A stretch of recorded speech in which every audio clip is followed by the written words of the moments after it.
So we are back up here in the Robin's Nest here at Callaway Gardens, Pine Mountain, Georgia for the 58th Nautique Masters presented by GM Marine Engine Technology. You guys want free swag? We'll go on down to the show site, Vendors Row, the GM booth. Those guys are hooking it up with all kinds of free stuff. Over at SeaDeck, they're also hooking it up. They've got t-shirts while supplies last. They've got samples. So go find out all about that. Plus, I talked about your opportunity, your chance to win that Eagle vest signed by Nate Smith. Over there at the Ambush and buywake.com tent, they've got all of the product from Hyperlight Wake and HO, including those award-winning rad disc tubes. So folks, get on down there, support the folks that support us. Tyler, what a great day, what a great weekend, and just look at the conditions out here on Robbins Lake. Conditions ideal. I mean, this is what we've been waiting for all season long. Saturday moving right now into the women's slalom event, and here's the lineup. We're going to have Brook Baldwin, Kate Adrianson, Karen Truelove, Brienne Dodd, Manon Costard, Clementine Lucine, Whitney McClintock, and Regina Jaquess. They're going to be followed by the pro men, John Travers, Adam Sedlmajer, Jason McClintock, Daniel Odvarko, Freddy Winter, Stephen Neveu, Thomas Degasperi, Will Asher, and Nate Smith. I mean, right there, Dano. Every year we seem to say this, but I am really, really looking forward to this competition today because the field is absolutely stacked. Absolutely, man. And, you know, the entertainment on the water, the entertainment off the water. The Masters has a little bit of something for everybody out there. Tonight, a very special invitation to everyone here at the 58th Masters. This Is My Story invites you to the world premiere of their short film, Miracle Matt, one of the most inspiring stories you'll see in 2017. Matt Manzari, a walking miracle. This is a great story of hope in the midst of a life-threatening circumstances. Please join us for the special event tonight from 8 to 9 p.m. over there at the Mountain Creek Inn. The event is free. Invite as many people as you like. Let's pack out the room. Stop by the This Is My Stories booth and find out more information about that. Of course, following that, we're going to come right back down here to the beach because 9 p.m. tonight, they've got the big fireworks show. You don't want to miss it. Presented by GM Marine Technology. And, man, I don't know if you saw it last year. Last year was epic. I mean, Dano, those fireworks went forever. And I'm like, this is the coolest thing because you go to, you know, a fireworks show, you don't know what to really expect. Last year, outstanding. I mean, these fireworks are really something, a sight to behold. You're not going to want to miss that. No, well, you know, no doubt about that, Tyler. And, you know, the crew here at Callaway, they have so much else, so much other things to offer to you folks out here. You know, this summer you can make every day a beach day here at Callaway. You know, whether it's a visit for the day or an overnight or a week, you know, Robin Lake Beach is here to make your dreams come true all summer long with summer packages. You guys can find out more at CallawayGardens.com. Also, you know, a lot of people ask me, hey, Dano, how can I ski out here at Callaway on Robin Lake with you know, the likes of so many of my heroes? And the fact of the matter is you can ski out here. You can ski these incredible waters of the Masters. Yeah, you book a water ski or a wakeboard or a tubing session out here at CallawayGardens.com/watersports. You'll be towed behind the same boat you're seeing here at the Masters. I'm talking about those Nautique 200s and, of course, the G-Series boats. You guys can find out more online, CallawayGardens.com. I'm excited about the Treetop Adventure. I'm going to be hitting that up Monday morning with my friends over there at SeaDeck. Guys, make sure you stop by the Nautique booth today at noon. They're going to be doing autographs with Team Nautique. While you're there, receive a free t-shirt. Be sure to wear that t-shirt for chances to win prizes throughout the day. They've got all kinds of great stuff we're going to be giving away this week: an Apple Watch, a GoPro Session, exclusive Nautique Yeti tumblers, and of course those G23 remote control boats. Go to the Nautique tent and sign on up. Do it now. Plus, we've got the Nautique apparel booths here. You guys can go get the Masters apparel right outside of the pavilion or down on Vendors Row. All the brand new Nautique apparel. I'm rocking like one of my favorite Nautique hats. I picked that up last year at the Nautique apparel tent. And the cool thing is they've got all new stuff specifically designed for this event, exclusive to this event. So be sure, if you guys are here on site, be sure to stop on over there at the Nautique Apparel tent. All right, so Tyler, you broke it down a moment ago. Pro Women's Slalom coming up next, followed up by Pro Men's Slalom. The semifinal rounds after that, we go into the big dog head-to-head.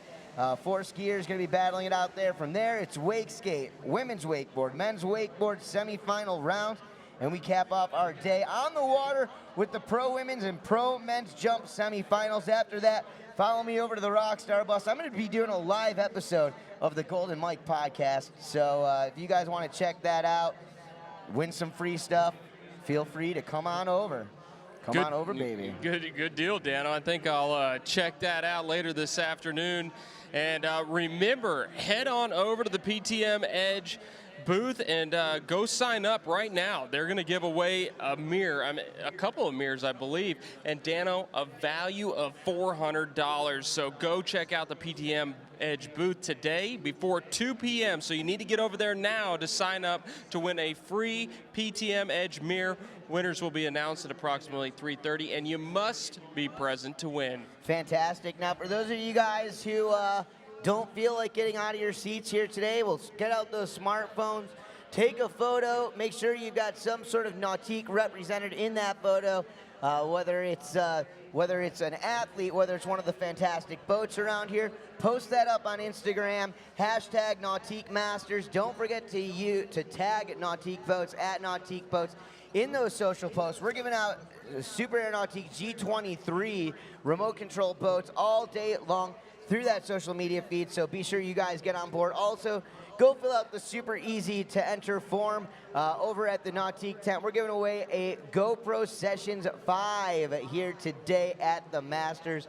Great opportunities to win and enjoy all throughout the day here at the Masters. Guys, I also want to remind you, our friends over there at PCM Engines, featuring GM Marine engine technology. They have thousands of hours of testing and decades of real-world dependability. Trust your day on the water to the 1-2 combination punch of PCM and GM Marine. For those of you online, check it out at gmmarinepower.com. Plus, we've got that awesome Chevy Trucks experience up there. I picked up my free t-shirt yesterday. Yes, it's a beautiful thing. They've got a demonstration up there. They've got a free t-shirts for you while you're there. You can check out, I think they got some Nautiques up there for you to look at. The Rockstar bus is up and running. They've got some free Rockstar samples. And then, of course, our friends over there at SeaDeck Marine Products, they are hooking it up. They've got some free t-shirts while supplies last, plus SeaDeck samples. Also, they can get you tuned in on getting some custom SeaDeck in your boat this summer. Speaking of custom SeaDeck, I don't know if you saw the custom SeaDeck swim platforms on the back of the Nautiques we're running here this weekend. If you haven't had a chance to stop by and check that out, do so ASAP. We got Roswell in the house. They've got all the great accessories that you can find on the Nautique boats. Go say what up to my man Jeff House over there. He'll get you all squared away. All right. So, Tyler, as we get ready, man, a little bit of a course change for the slalom division. But, man, what an exciting lineup we have. We've got 17 of the top slalom athletes across the board, representing both men and women worldwide here at the Masters. And the season has already been showing us some great performances from all of these athletes, and I can only expect this semifinal round to be just as exciting as a final. It's going to be very difficult to advance into the next round. When you take a look at the list of names, the lineup, 8 skiers here in the women's semifinal, 9 skiers in the men's semifinal, only 4 advance to the next round of competition. It's going to come down to maybe a half or quarter buoy. It's hard to know where those cutoffs have been, Dano. And historically, in the women's slalom division, it's somewhere been mid-38, maybe deep 38 to get into the next round. The list of names here, every one of them can take down that 38 off loop. The fact is, though, the game has changed, with PCM and GM, 0 off, all of these variables, well, they're not quite variables anymore. You can depend on a consistent pull every single time. Every skier has the same opportunity out there. And, as much as I love the classic boats, the future is here. We at the technology inside the Nautique boats, have surpassed what any of us thought. And not only is it great when you're just out in the boat enjoying it from inside as the driver, or maybe as the spotter, or as a passenger, but man, oh man, oh man, these skiers, they go to these contests. You think about it, Jack Travers, they had the qualifier last week to come here. Well, they got to ski behind those 200s there. Those skiers know exactly what they're getting into here at the Masters. Well, with the skiing, with new world records here in 2017, Greg Malone up here a little bit earlier speaking about the technology. But Dano, to not get too far ahead of ourselves, but in the wakeboard competition, we were talking about this a little bit yesterday. I remember when the G23 was introduced, and because of that wake now, the double flips, those types of maneuvers where we never really thought it was possible are becoming more mainstream, even in the junior division. So it's unbelievable what the technology is doing for towed water sports in general. Well, and since you brought up, the wakeboard aspect of everything, moving even forward past that, the wake surfing side of things. Nautique, the Nautique, the NSS, the Nautique surf system has changed the game of wake surfing as well. I remember 15, 20 years ago having to spend 30, 45 minutes filling up all kinds of different ballast to get that wake perfect. Now with a push of the button, the wake surf wake is insane. It's nice, it's long, it's peaky. Whether you're a beginner, whether you're advanced, a pro wake surfer, the Nautique wake is exactly what you're looking for, and it's just the ease. And getting back to the performances from the wakeboarders that you were talking about. Well, 3 or 4 years ago, 5 years ago, you may have seen one guy in a wakeboard contest going for the double flip. If he landed it, you'd be lucky. Every now and then off the double up, you'd maybe see a 1080 go down. This weekend, not only are you going to be seeing multiple riders doing double flips in their run, you're going to be seeing multiple double flips in those runs. Also, already this season, we'll just throw a name out. You heard Pete Surratt from O'Brien talking about Corey Tunison.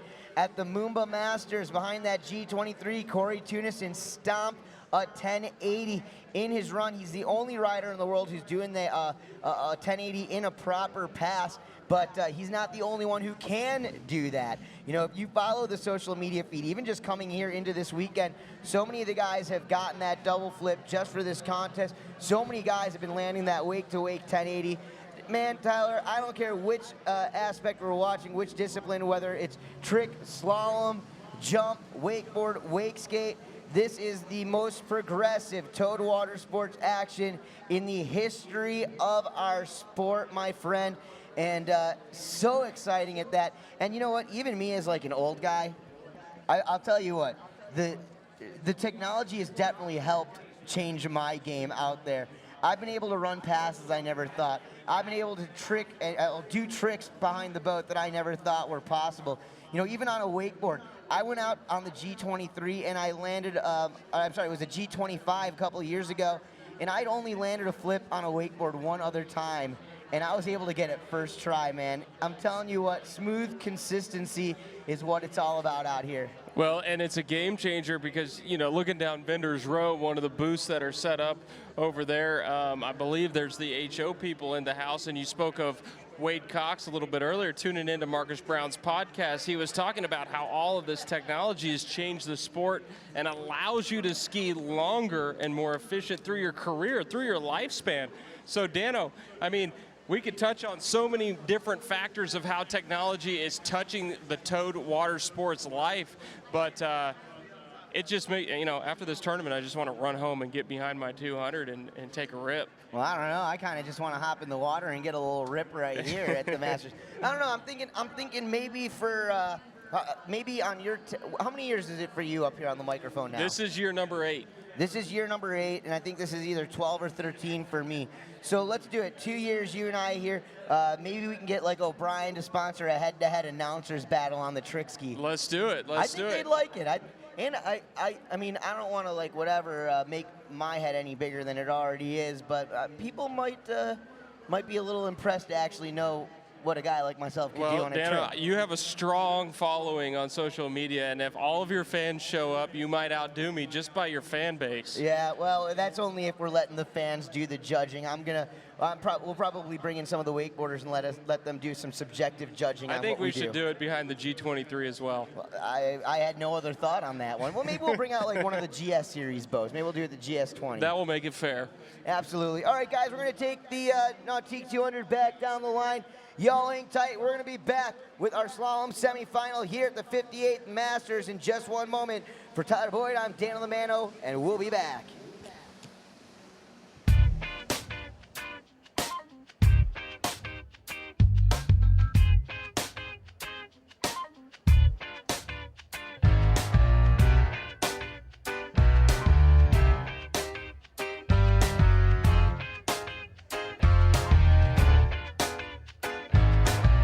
I was so high, I did not recognize the fire burning in her eyes, the chaos that controlled my mind. I whispered goodbye, she got on a plane, never to return again, but always in my heart. Oh, this love has taken its toll on me. She said goodbye too many times before.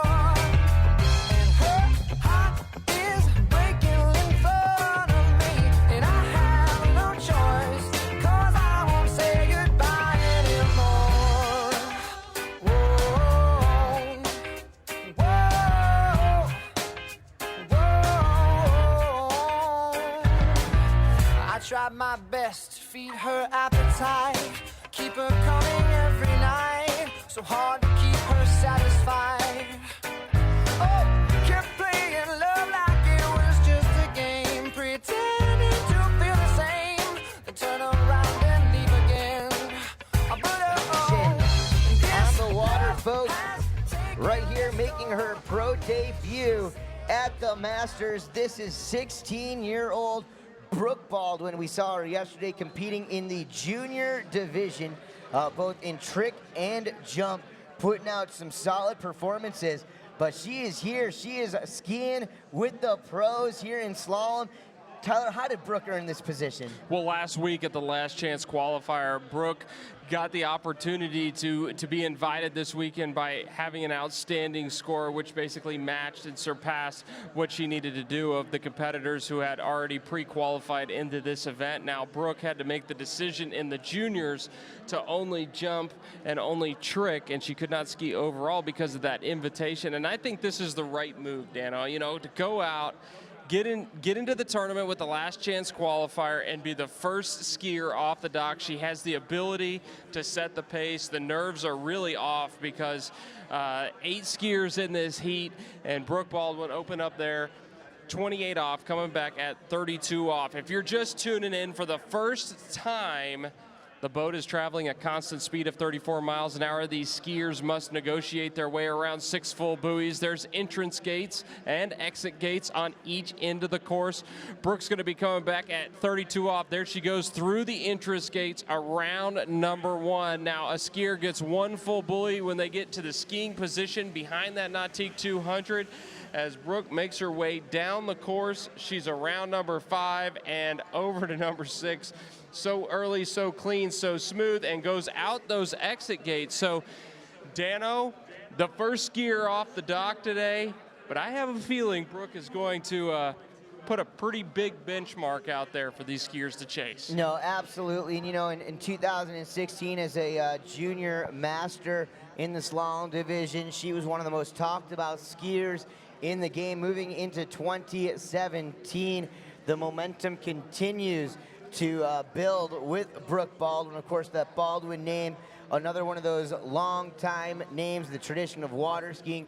Her coach, her mother, Brenda Baldwin, was one of the all-time greats. In fact, recently inducted to the Water Ski Hall of Fame. And, you know, if Brook continues to stay on the path that she's on right now, I would have no surprise in my mind for her to be a future Hall of Famer herself. So 35 off, this is the pass before the pass, and when we say that, Dano, at 38 off of a standard 75-foot line, 11.25 meters, the rope no longer reaches the buoy. So 35, 12-meter line, she's going to have about 3 feet of extra line to get outside of the buoys. Let's see what she can do around number 1. Great turn at number 1. Look how early, I mean, waiting and waiting and waiting at each buoy. Brook Baldwin over to number 4. Around number 5, you're starting to understand why she was able to qualify last weekend. Easy work. I'll tell you what, man, that 35 off pass from Brook, definitely poetry in motion out there. But here we go as we shorten that line up to 38 off. What's so interesting for those of you guys just joining us for the first time here on the beach, in the pavilion, or live through masterswaterski.com via the webcast here this weekend, at 38 off, that handle is actually on the inside of the buoy line, and what, about 6 or so inches inside of that buoy line. So these skiers completely have to stretch to get around that one. Brook definitely capable of making the 38 pass, but things are a little bit different. We are here at the Masters. She is the one to set the tone, but in a way, as you were kind of mentioning before, you know, nothing to lose out here for Brook Baldwin. Well, historically, we don't see 38 off passes run every time here in the semifinal round. So if Brook can somehow get through this 38 off, I mean, it's going to put a lot of pressure on the dock, to say the least. Here we go. 38 off, 11.25 meters, and here she is, Brook Baldwin. This pass will set the tone for the rest of the day, no doubt, for the women's division round number 1, and over to number 2, big pull at 2, over to number 3. As she gets around 3, things are looking A-okay. Over to number 4, big pull, a recovery at 4, around number 5. Can she get over to number 6? And there you go. I have no idea how she was able to do that at such a young age. That meant that the mental focus right there, where just about any other skier would have just gone over the front of that ski, and you can watch it right here in instant replay as she came around. I was at the 4-ball. I'm sorry, she came around the 4-ball. She had a little bit of a bobble right there, but she was recovering as she came into number 5-ball. She didn't really let it affect her at all. Now this is 39.5 off. Talk about how far inside the buoy line that handle is. Yeah, we're talking some short rope here, about 1.5 feet inside the buoy line. There it is, 6 full buoys for Brook Baldwin. This is huge, Dano. 38 off. You know, in my 8 years of announcing, we've never had a competitor run 38 off the dock to start the competition here in the women's semifinal of slalom, and to think she was a last chance qualifier, that might be enough right there to get into the next round, and it's for sure going to put a lot of pressure on the dock. Let's see what she can do. 39.5 off of a standard 75-foot line. Here comes Brook Baldwin behind that Nautique 200 in through the entrance gates around number 1. Great start at number 1. Over to number 2. Is she around number 3? That's a 3 buoys at 39 off. We're going to have to start pulling up these course records. I'm telling you, Dano, this is big-time skiing here from our first competitor of the day. Absolutely. We're going to turn her around. We're going to bring her back to shore. She earned that love from you, my friends out there in this crowd here at Callaway Gardens, as she comes back down the line. I want you guys on your feet, getting ready to get loud and to get proud. Representing, of course, Nautique out there behind that record-breaking ski Nautique 200. Ladies and gentlemen, Brook Baldwin. Oh, look at that. Right up almost to the course record. Regina Jaquess and Whitney McClintock co-hold that record back in 2014. 3.5 at 39. Brook scoring 3 buoys at 39.5 off. Phenomenal, unprecedented by any competitor that we've seen. Getting the party started. Ladies and gentlemen, give it up for Brook Baldwin.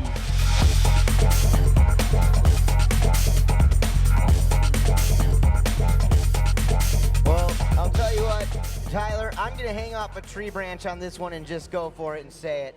we're going to see a new course record, and I have a feeling it's going to be set here today.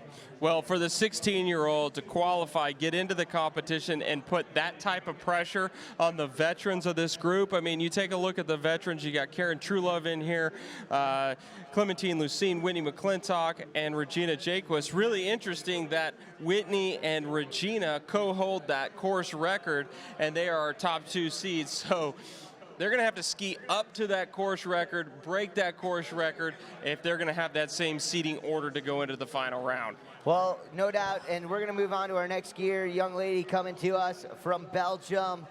She was the 2009 World Games overall gold medalist, making her second appearance here at the Masters. I believe last year was her first showing, and we're excited to have her back out here with us. Ladies and gentlemen, this is Kate Adrianson. All right. Kate Adrianson qualifying in this year, and one of those professionals on and off the water as a CPA off the water, professional skier on the water. Let's see what Kate can do on pass number 1. Again, back down to the 28 off loop, and Kate making it look easy here. You can see in and out of those turns, so smooth, so clean. And Dano, right there, they pick up speed almost to 60 miles an hour, and as they travel across both wakes, have to shut down that speed by transitioning on that inside edge. And it's amazing, as we see that rope stay so tight, that means she's traveling back down to 34 miles an hour by the time she finishes the turn, but then accelerates, almost doubles the speed right out of the finish of the turn across the wakes. It's an incredible sport, and it is. It's poetry in motion when done right. Well, and you know, and the fact is, it's just like a fine wine with age. It always seems that the skiers continue to get better and better. And I've really got to hand it to Kate over the last 2 to 3 seasons. You know, really been focusing on that fitness and health, and it really goes to show here in her performances out there on the water. Qualifying to get here to the Masters is a feat in its own, but to start making it through some passes, pretty amazing. The pressure is on not just for Kate, but for each and every one of these ladies out there. 3 buoys at 39 off. Only 4 skiers will advance to the finals right here on Robin Lake coming up tomorrow here at the 58th the Masters. Throttles go down, Kate goes up. Let's bring her back through at 32 off, 34 miles an hour. The Ski Nautique 200 in full force. Let's scope out the water action now. All right, let's see what Kate can do here at 32 off. So she's just kind of climbing the ladder here through these passes to work her way up to challenge the lead around number 4 off to number 5. And there's 6 full buoys for Kate Adrianson. Well, definitely these first, the 28, the 32 line lengths, those should just be warm-up passes for these skiers. Even a 35 off at this level for these women, pretty much a warm-up pass just to get that rhythm as they move into 38 off. Any guesses on how many 38 offs we're going to see run in this women's division here today? I don't know, Dano, but every one of these skiers can get through this 38 off loop, and the pressure of 3 at 39, it is going to take a course record, a new course record to overtake all of this. And Kate Adrianson more than capable of getting through 38 off. So first things first, 12-meter line, 35 off, going to be coming back in on that third pass. Kate looks like she's settling in nicely. If you're tuning in on the webcast, conditions ideal. We got a little cloud cover now, so it's a little bit cooler out here. Dano, slight texture, but really I don't think it's going to play into the strategy of any of these skiers electing to op up or start at a different line length. Kate's going to be coming back in at 12 meters, 35 off. All right, so 35 off pass for the young lady from Belgium, 27 years of experience on the water, started skiing at age number 3. Around buoy number 1, over to buoy number 2. Nice big pull over at 2. Nice early over at 3, getting around 3, looking focused at 4 as she comes around a 5 ball. Big pull right there, guys, to number 6. She got around it unofficially. I'm going to call 6 buoys at 35 off. from Kate Adrianson right there. Nicely done. And we go back to replay. You'll take a look on that 135. That I believe that is her offside turn, clipping that buoy right on the backside. A lot of angle to set herself up for that 2-4-6 turn, where she gets great counter rotation and brings that ski back across the wake. Kate Adrianson getting it done. Now at the line length that does not reach the buoys, 38 off. She really has to go for the whole pass, Dano. You can't go conservative when the first skier out of the gate gets 3 at 39 and there's 6 more skiers on the dock. Kate knows that she's got to go for it all at 38 off the tow line. Talk about excitement, my friends. It's already building with semifinal day here at the Masters, day number 2. The 25th Junior Masters finishing yesterday, Friday. Of course, the big Nautique Golf Tournament going on here at Callaway Gardens as well. Great weekend here for Memorial Day, and we appreciate all y'all here with us today. And for those of you watching us live through webcast, Kate Adrianson on the water, 38 off. She sets up around buoy number 1, taking the pull over to number 2, and can't quite get over. Maybe a little bit late at the 1 ball. I'm gonna let you break it down, but guys, keep it going for Kate Adrianson. And right now, let's go back to instant replay, Tyler, and just tell us exactly what happened right here at 38 off. All right, you take a look at replay. Had a nice pull out for the gates and a good glide right there, but knowing she needs to get all of this, went really hard at number 1 and just got over the top of her ski a little too far. So officially a half buoy at 38 off. That's going to put her in the 2nd position. So we're taking the top 4 into the final round tomorrow. I don't know if that's going to be enough. Brook Baldwin, your current leader, 3 at 39.5 off. But look at the skier that we have next on the water. Been doing it for a long time here. And Dano, the experience is going to play in as a major factor here as Karen Truelove gets ready and set to take on Robin Lake. Absolutely. You know, originally from North Carolina State, now calling Central Florida home. Of course, her husband, Freddie Krueger, another one of her great coaches, as well as Chet Rayleigh. I know she skis with the likes of Adam Sedlmajer and Alex Loretano. She's done pretty much everything. She's a past Masters champion. She holds a personal best of 5.5 at 39 off. This is going to be a warm-up pass here for Karen Truelove, one of the all-time veterans in the sport of professional water skiing, as she comes back down the line all the way through around number 5. Super easy, almost doing it in slow motion out there. We're gonna drop her down, we're gonna get her back up, we're gonna shorten that lineup, and we're gonna bring her back through for pass number 2. Of course, representing out there on the water for her sponsor, Zero Off Speed Control. I wanna talk a little bit about Zero Off. Zero Off is a proud sponsor on the Speed Control, the official Speed Control, the 58th Masters. Zero Off GPS Speed Control as the solution to the water sports search for a robust, no maintenance, consistent speed control. They got a product that allows the industry to reach standards not previously available, from quickly validating tournament records to no longer having to worry about wind speeds and the weight of your skiers and passengers. You can visit them online at zerogps.com. Maybe you can just find Karen on site, ask her a little bit about it. But no doubt in my mind, you know, with that Nautique 200, the Zero Off Speed Control, and of course the power behind our passion, PCM and GM Marine, definitely helping take these ladies and these athletes to that next level, set after set after set. She's back up. And she's back up, 32 off. Karen Truelove coming back into the course. And the wind's kicked up just a little bit for this second pass as Karen goes around number 1. Look at that nice tight line out of the finish of the turn. Around number 3, Karen looking dialed in. We see it time and time again, year in, year out. Karen Truelove getting it done, 32 off, easy work. Dano, we're live around the world, and I'm getting those texts, I'm getting those tweets, and I got a shout out from Emerald Coast Compounding Pharmacy, giving a shout out to Regina, who's a little bit later in this competition, but also the crew at Pico Ski School. So thanks so much for sending that shout out. And Dano, It's pretty cool. I like it on Friday, though, especially when everybody's like, yeah, I'm at work, but I pulled up the webcast. You know, people are still working here on Saturday, but they're streaming us live. No doubt. Well, hey, Renee up there, or out there, good to have you watching. Wish you were here with us. Someone's got to run the shop, though.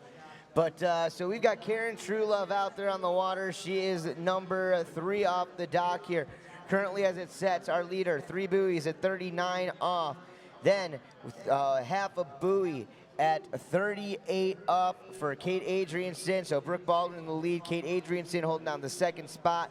Karen Truelove out there on the water, and we're about to shorten that line up another few feet down to 35 off. Let's see what she can do here at this 12-meter line length.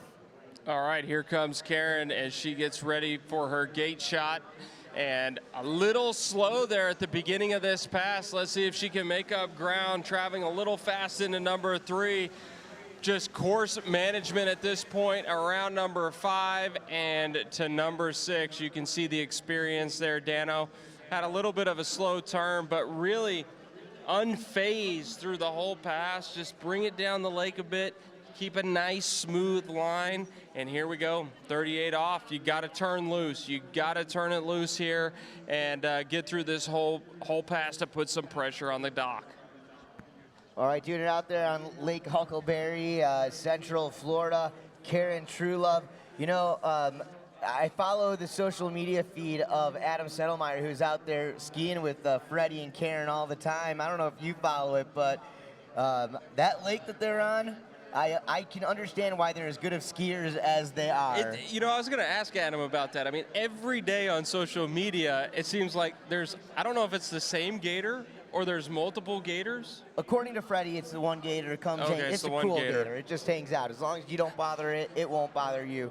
But thanks to Adam, I'm finally afraid of the lake. All right, so Karen's getting ready for 38 off. And again, your leader still, your first skier off the dock today was Brook Baldwin, 3 at 39.5 off. Now this is an ideal scenario because look at this nice little textured headwind as Karen goes for the gate shot and she circles around 1. Great start here at 38 for Karen. Look at that turn at number 2, needs a big turn at number 3. Running late, can she get around number 4? And unofficially looks like 4 full buoys there at 38 off for Karen Truelove. What a great pass right there, you guys. And, you know, obviously it's the weights, the functional training, the mobility training that Karen works on off the water. You know, at 43 years old, this lady, you know, one of the longest lasting veterans in the world of towed water sports all across the board. She has been competing for nearly 3.5 full decades. Her first contest at the age of 7. You know, she's a pro skier. She balances it. She's a mom. She goes to work as well as a consultant. So got to hand it to her to still be able to continue to come down here and put down these scores. You know, and just last year at the Canadian Open, you know, getting a 1 buoy at 39 off in competition up there in Canada. Definitely somebody who can put the score on the water. The question is, where will she set compared to the rest of the skiers today? 4 buoys at 38 off, not too shabby for a semifinal round, putting her in the 2nd position with Kate Adrianson right behind her. Brook Baldwin on top, and our next skier, the balanced bee herself. That's right, ladies and gentlemen. Coming up next out of Vancouver, BC, Canada, this is Brienne Dodd. Let's scope out the action here. All right, here comes Brienne. She's around number 3, 28 off, and traveling into number 5. Brienne looking good out there. You're right, Dano. I was so pumped up for Brienne. I saw the website launch, the Balance Bee. It looks like she's blogging. Healthy, happy, water-related lifestyle. It's so cool to follow both Brienne and Ryan on social media to see what they're doing. Brienne really has the opportunity now. I mean, as we're seeing these scores, we've got a half buoy at 38. Karen's in the 2nd position with 4 at 38. You know, if Brienne can bring it down the water, somewhere in that ballpark around 5 buoy at 38, that might be enough. So we're starting to see the door open a little bit. Remember, 4 go into the next round, but we have some big names yet to come here in this semifinal. Well, she's a Nautique athlete, no doubt about it, so spending plenty of time behind that Nautique 200. They got that close bow back at their place down by the beach out there in Florida, Palm Bay, riding with Brienne Dodd each and every single day. Almost 20 years of competition experience as we shorten that line length to 32 off for Brienne Dodd. You see the big Rockstar can down at the start of the second pass. Want to tell everybody to head over to the Rockstar booth for a free Rockstar sample throughout the day. All right, here we go with Brienne, and she is looking real strong out there. And in years past, we've seen the strength that Brienne has out of the finish of the turn. Circles around number 5, easy work there, and each and every one of these skiers, it's amazing the transition off of the second wake, the release that they get behind that Nautique 200, really breaking free of the boat so that rope is not tugging on them into the buoy, Dano, but releasing outside the buoy line so they can drop right back in on that line. So important for the consistency of each and every pass as she is building her way up to hopefully challenge the lead. Yeah, we got some kneeboarders checking us out. Big ups to Super Dave Brunt watching us live on webcast. Where are you at, boy? You're here every year. Better be here tomorrow. Thanks for checking us out. If you guys are interested in getting a shout out on the microphone, send myself, Dan the Mano, through the Golden Mike podcast, or Tyler Boyd through his Facebook page, Tyler Boyd. Messages, we'll do our best to call you guys out. You guys can also tag Nautique Boats at Nautique Boats. Use the hashtag Nautique Masters. Tyler and I are going to be looking through the feed, checking out those photos as well all throughout the day. Brienne Dodd down by the start dock. She's settled down. She's set down. They've taken 3 more feet off the rope. 35 off is the line length, and here she goes. All right, let's see if Brienne can clear this 35 off. Here we go. Start so important. A loose line out at number 1, recovers on number 2, early at number 3. Look at that aggressive turn out of number 3 for the balanced B as she goes around number 5. Kind of takes a check swing at number 5 to make sure she secures the whole pass. We see that from time to time, Dano. You know, the mental aspect of skiing is, well, you know, you're thinking about buoys 1, 2, and 3. By the time you get to 5, you're thinking, man, I almost got this thing run. Take a nice, easy turn around number 5 because you always know you can pull a very long pull into number 6. But right there, officially 6 buoys at 35 off. Now, the second place position, Dano, 4 buoys by Karen Truelove, but she wants the lead. She's going to need to clear the whole pass. All right, well, once again, this is where things definitely get interesting. Only 1 skier so far out of these 4 ladies has made it through this full 38 pass. That was our first skier, Brook Baldwin, getting 3 at 39. Half buoy at 38 for Kate Adrianson, and 4 buoys at 38 for Karen Truelove. Brienne Dodd, 38 off as she gets ready. She knows what she needs to do out here. Definitely capable of it, and would I love to see it happen right here, right now? Absolutely. This girl's trained so hard. She's earned it. Let's see if she can make it happen. Nautique skier, here she goes. Brienne Dodd down the line. 38 off, wants all of it. Let's see the start. Brienne in the course. A little slow at a 1. Great turn at number 2, though, pulling long into number 3, a bit choppy out of number 3, and just going down, and it looks like 2.5 at 38 off. Ladies and gentlemen, give it up for Brienne Dodd.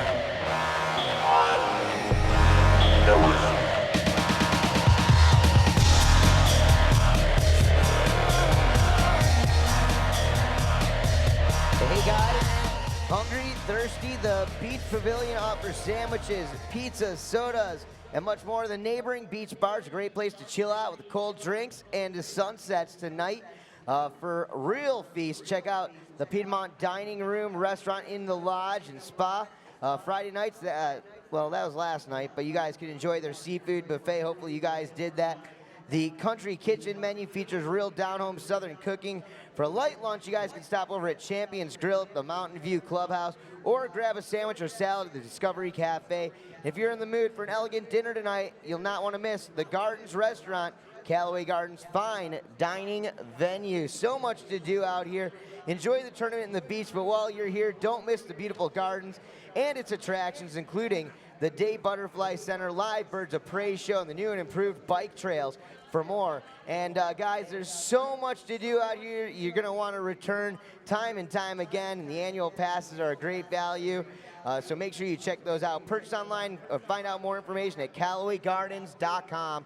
On the water right now, this is Manon Costard from France coming through at 28 off here. Should be a pretty mellow, easy pass for Manon, 25 years old, as she comes down the line. Taking a look at the credentials here, you know, it was a couple of years ago at the Masters. We saw that great battle between Manon and Regina Jaquess. That was 2015, where she finished off second place last year, finishing off in the third spot. Manon definitely, you know, she came in as a 3-event and overall skier, but as of late, it's really been the slalom ski that she's put her focus on.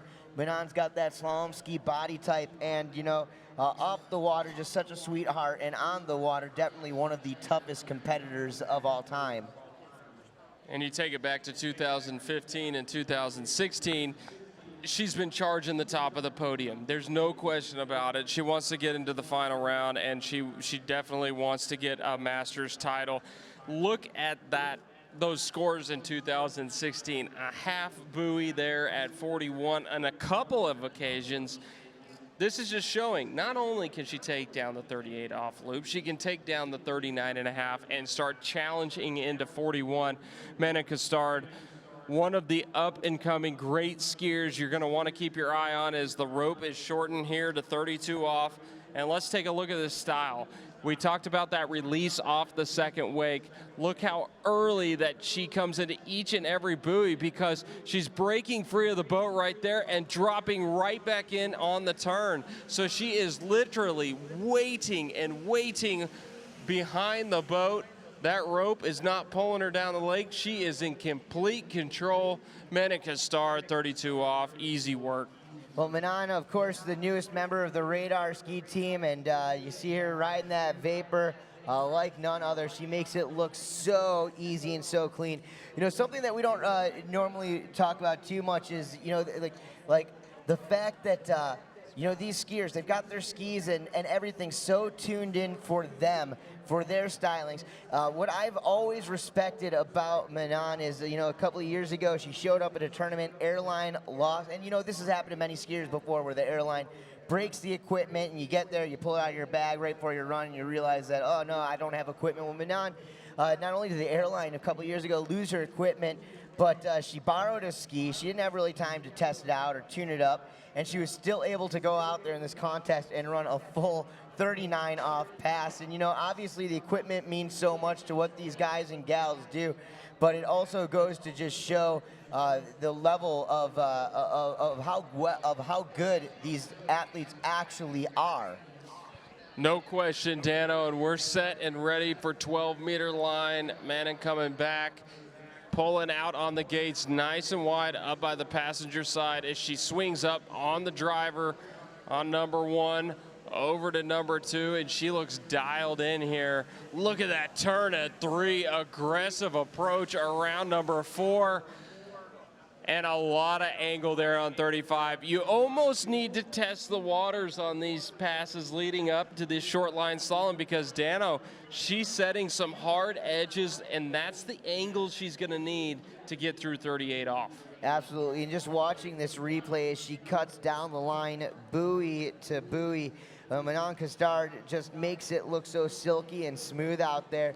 An artist on the water as well. I don't know if you've seen the recent edit, the announcement of her for being on Radar skis, but Manon working with former pro wakeboarder, world champion, pro tour champion Eric Ruck to put together just such a quality little video to introduce her to the team. If you guys haven't scoped that out, make sure you get onto the social media feed, Radar Skis on Instagram, and check that out. I'm so excited for Manon right now, and I'm really, really, really pumped for this next pass. 38 off, and as we set right now, Manon coming off the dock. This is where things start getting quite interesting. Manon is number 5 off the dock, and we've only seen one skier make it through that 38 off pass fully.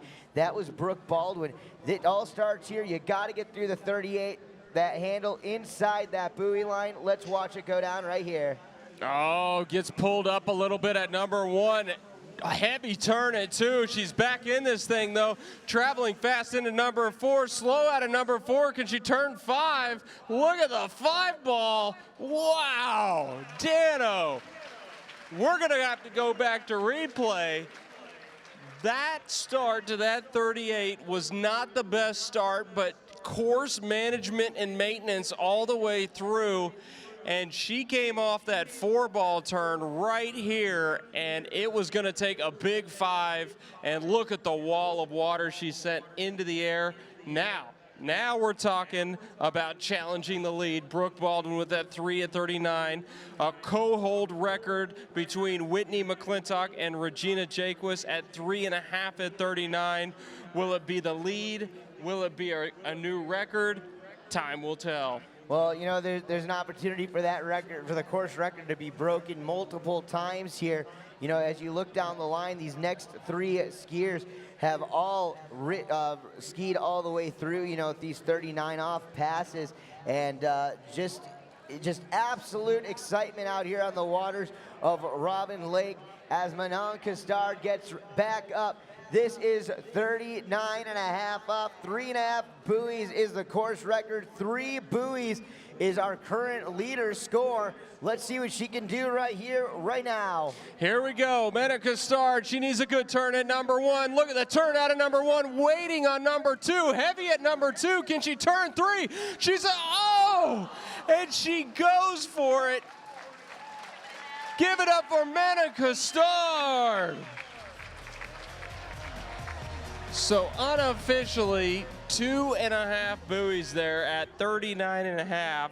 Dano, she was in that thing going for the record. We got the instant replay right here. Everything is awesome here early at number 2, but watch this as she comes around. But look at the crash she takes here as well.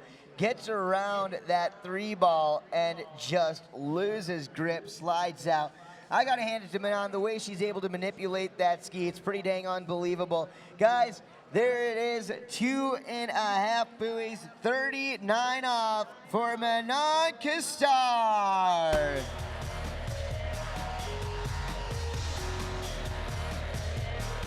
Well, Tyler, as I'm sure you know, Eagle Sports is the exclusive provider of athlete bibs and a proud sponsor of the 58th Masters and Nautique Big Dog World Tour.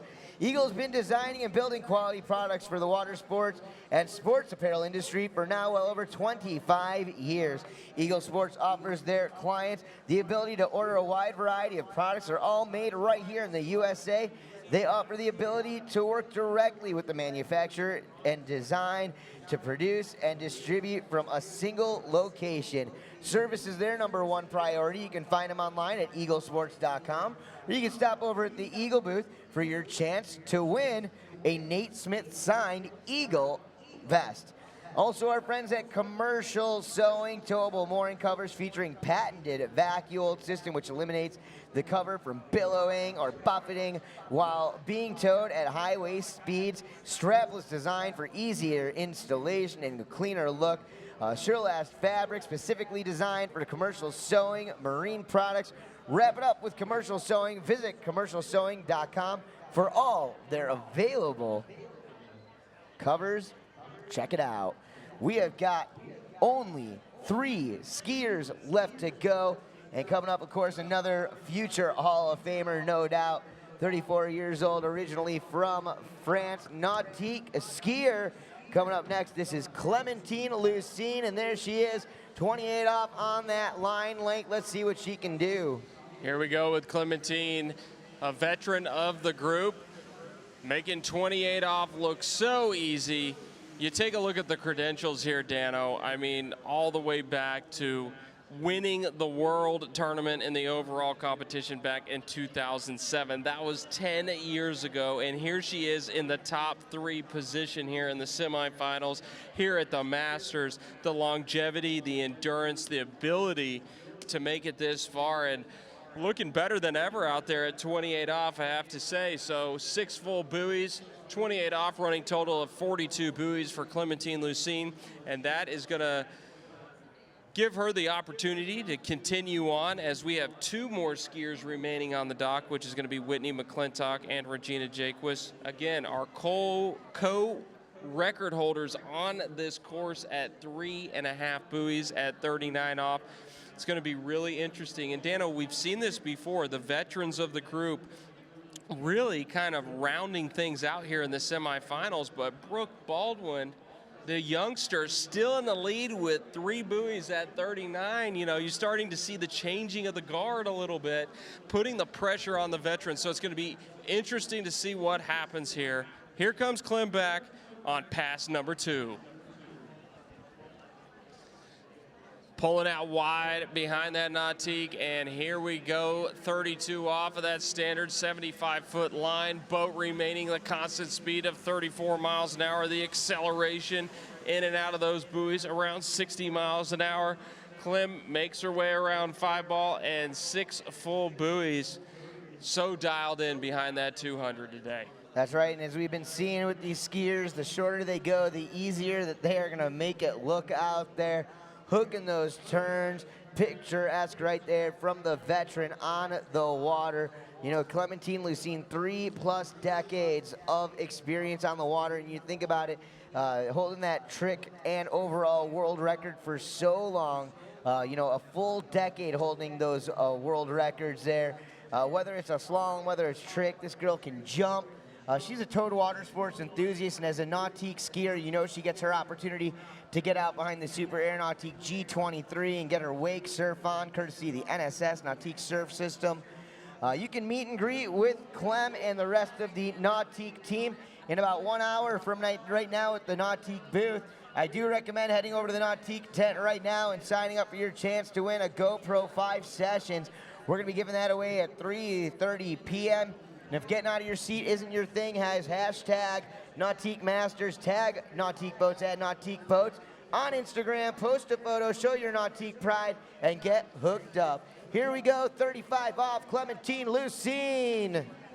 Oh, good start here at 35 off for Clementine Lucine. And again, much of the same as we've seen in the earlier passes, ahead in the race from buoy to buoy. Gets bent out of shape a little bit at number 5, but you know, Dano, all of that experience coming into play there around number 6, and here we go. The current standings look like this. In the top position, you got Brook Baldwin, 3 at 39 off. Manon Costard, 2.5 at 39 off. And then we'd have to go down to Karen Truelove, 4 at 38, and Brienne Dodd at 3.5 at 38. So they are really on the bubble here as we're in our top seeds. All right, well, we're shortening that line length one more time as we just saw a third amazing pass right there from Clementine Lucine. Pass number 4 coming up here in a moment. It's going to be 38 off. As Tyler and I have mentioned before, that means the handle is going to be running inside that buoy line here. Clementine obviously capable of getting all the way through this 38.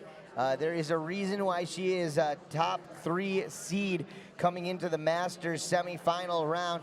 Well, the throttles are going to be going down here momentarily. There they go. She's back up on the water. 11.25 meters. That's 38 off if you do the math. She is so close to the back of that boat. Let's see what she can do. Here we go, 38 off, rope doesn't reach the buoys. A fairly good start for Clementine. A little slow out of number 2, fast into number 3. And it looks like it's gonna be 3 full buoys for Clementine Lucine from France. So that is going to put her right on the bubble, it looks like.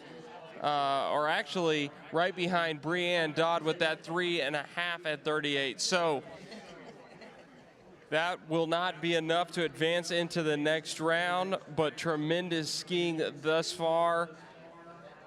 Whitney McClintock, Regina Jaquess, the co-tournament record holders, are next on the water.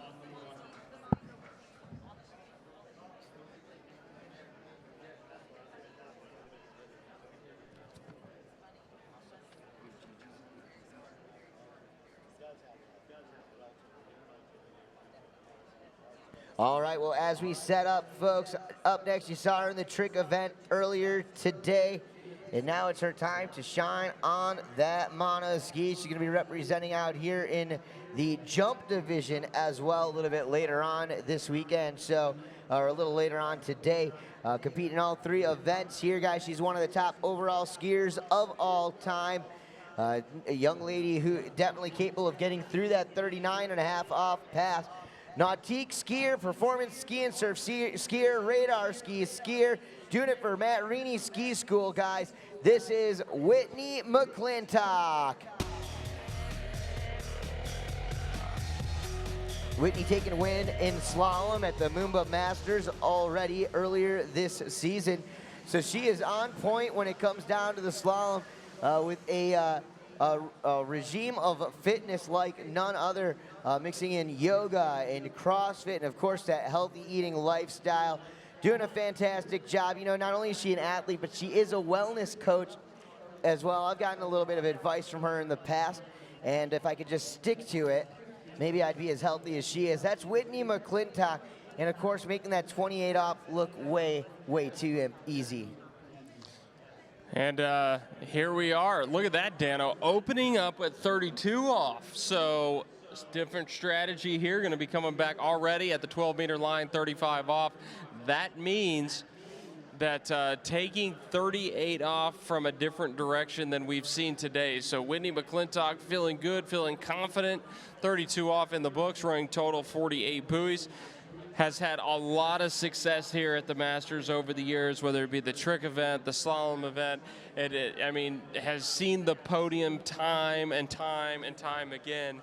Let's see what she can do. I mean, back in 2014, that's when she set that record along with Regina Jaquess of 3.5 at 39 off. So she's been through the 38 off loop here.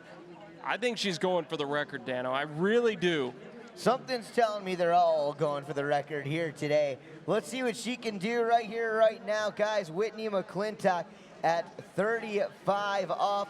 The first skier that we've seen opt to that shorter line length out of the gate as she comes around. Another pass that she's run hundreds of times this month, thousands of times this year, and tens and tens and tens of thousands of times in her career.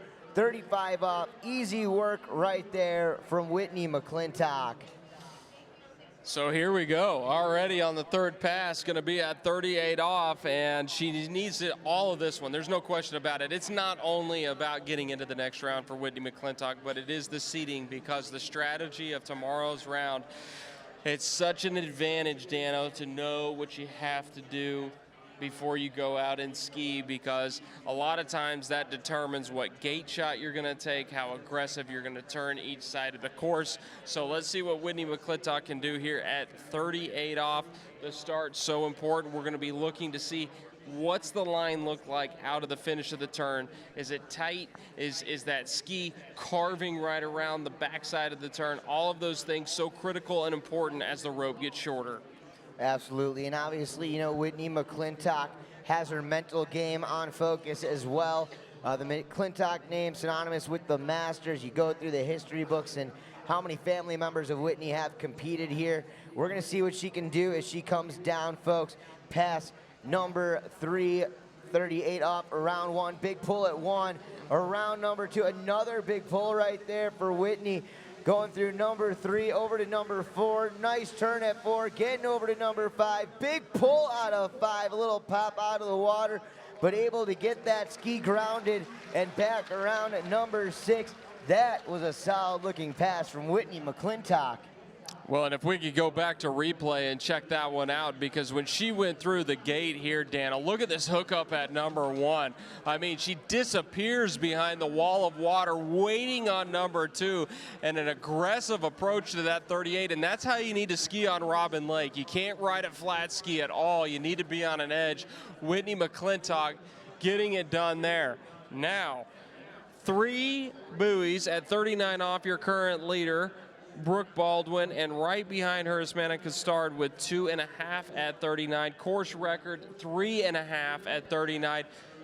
Dano, if she gets a good start here, not only is she looking to advance in the top spots, but she might go for the entire pass, because it looks like she's well on her way of punching her ticket into the next round. And, you know, it'd be the first time we've seen it here on Robin Lake, a female athlete throw down the 39 off loop. Well, you know, I've announced a handful of water ski contests over the last few years, and I have seen these ladies make it through these 39.5 off passes. Can she do it here in the semifinal round? It all comes down to this. Let's see what she's got around number 1, pulling into number 2. Big pull at 2, getting the speed up around 3. Can she get over to number 4? Around 4. Pulling into number 5, and just on the inside of the 5 ball. So unofficially, we're gonna go 4 buoys at 39 off. That's a great score, and officially, I think we can say we've got some finalists. We've got some finalists, and we have a new course record right there, officially 4 buoys at 39.5 off. So Whitney McClintock in the top spot, followed by Brook Baldwin and Manon Costard right on the bubble right there. Looks like Karen Truelove with that 4 at 38, but guess who is on the dock? None other than Regina Jaquess. Well, that's right, and you talk about being comfortable at the Masters. This is her 20th year skiing here at the Masters. She her career at the Masters started at 12 years old as a junior master. You look at her credential, you basically need a book for it. She's the current world record holder with 3.5 buoys at 41 off. She is the current reigning and defending Masters champion, and she's got slalom Masters victories going all the way back to 2008. Guys, she is one of the all-time. Let's check her out as she comes down the line. This is Regina Jaquess. And here comes Regina on pass number 1, and it looks like a similar approach to Whitney as she's at 32 off of that tow line. Heading into number 4 and around number 4 off to number 5, and easy short work there for Regina. Now, Regina, the defending champion, like you say, you go back to 2008 when she grabbed her first Masters title, followed that up in 2010, 2012, and 2015, 2016. It's unbelievable. I mean, you're looking almost at, you know, 5 titles there in a 10-year period. But that is just the Masters titles. I mean, you look at it, U.S. Open titles, world titles, national titles. This girl has basically taken a win at pretty much every event that she's been in. It's the longevity of Regina that's so impressive. Been skiing since the age of 2.5, competing since the age of 5, and it was only 7 years later she made her first appearance at the Masters. And you can pretty much call Robin Lake Regina's backyard, although she's living down and trains out at Pico Ski School down there, you know, just outside of Panama City Beach, Florida. We'll see what she can do. We're going to get her back up. We're going to shorten that line up to 35 off, and we're going to bring Regina Jaquess back through for pass number 2. Here we go, 35 off. Regina Jaquess dropping into the course here. And here we go. Nice turn out of number 1. And Regina has such a nice balance between technique and strength out of the finish of the turn. Dialed in here on Robin Lake on pass number 2. That's 12 meters. That's 35 off in the books for Regina. You know, 20 years Regina has been coming since she was a junior here. And I believe when she was 12 years old, she was competing in the trick event and taking the title back then. So, I mean, the winning tradition of Regina Jaquess here at the Masters. Truly amazing. And you can see why. That 35 off, no issues there. Now, not to get too far ahead of ourselves, she still needs to make it through here at 38 off, needs any piece of number 5 to advance into the next round. Well, that's right, guys. And, you know, while we're getting ready to pick her back up, did want to send a shout out to our friends over there at Ramblin' Trailers, guys, supporting, of course, the 58th Masters, longtime partner of Nautique Boats. Make sure you check those guys out. Also, I had told you about commercial sewing.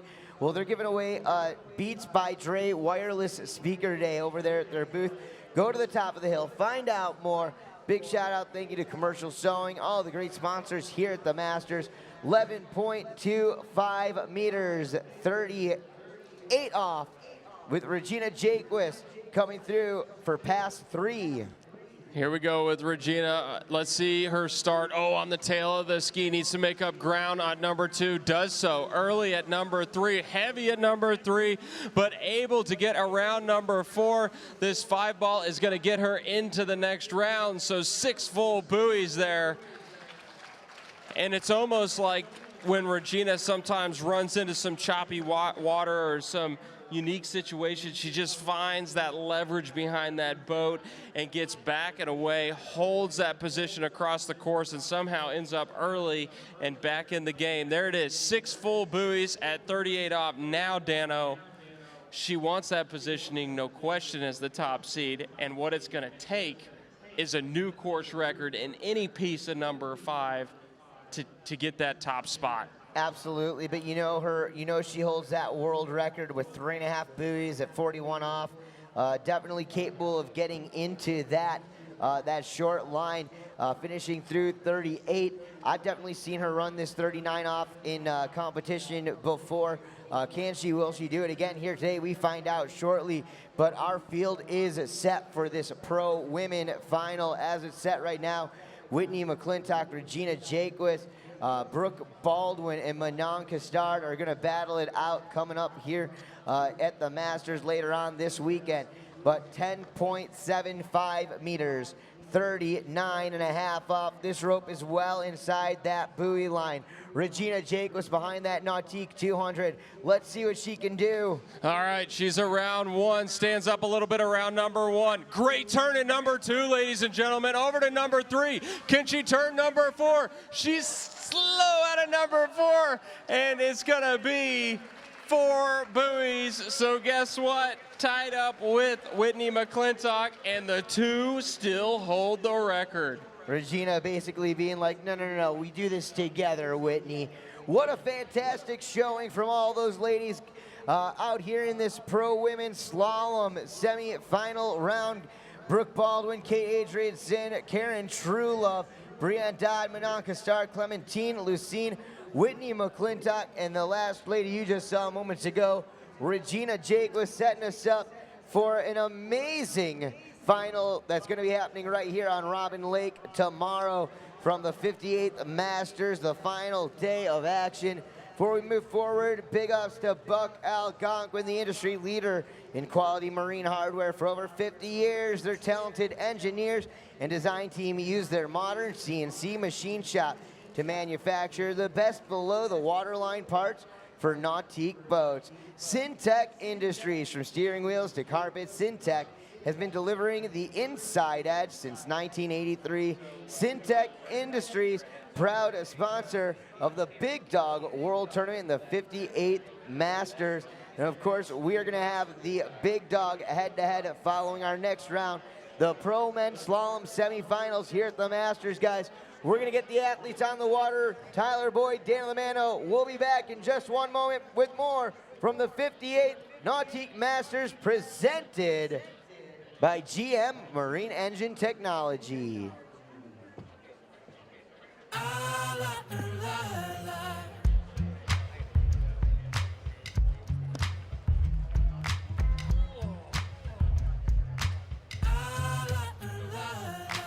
Met this girl late last year. She said, don't you worry if I disappear. I told her I'm not really looking for another mistake. I called an old friend thinking that the trouble would wait, but then I jumped right in. A week later returned. I reckon she was only looking for a lover to burn. my time for 2 or 3 nights, then I put it on pause until the moment was right. I went away 4 months until our paths crossed again. She told me I was never looking for a friend. Maybe you could swing by my room around 10. Baby, bring the lemon and a bottle of gin. We'll be in between the sheets till the late AM. Baby, if you wanted me, then you should have just said she's singing.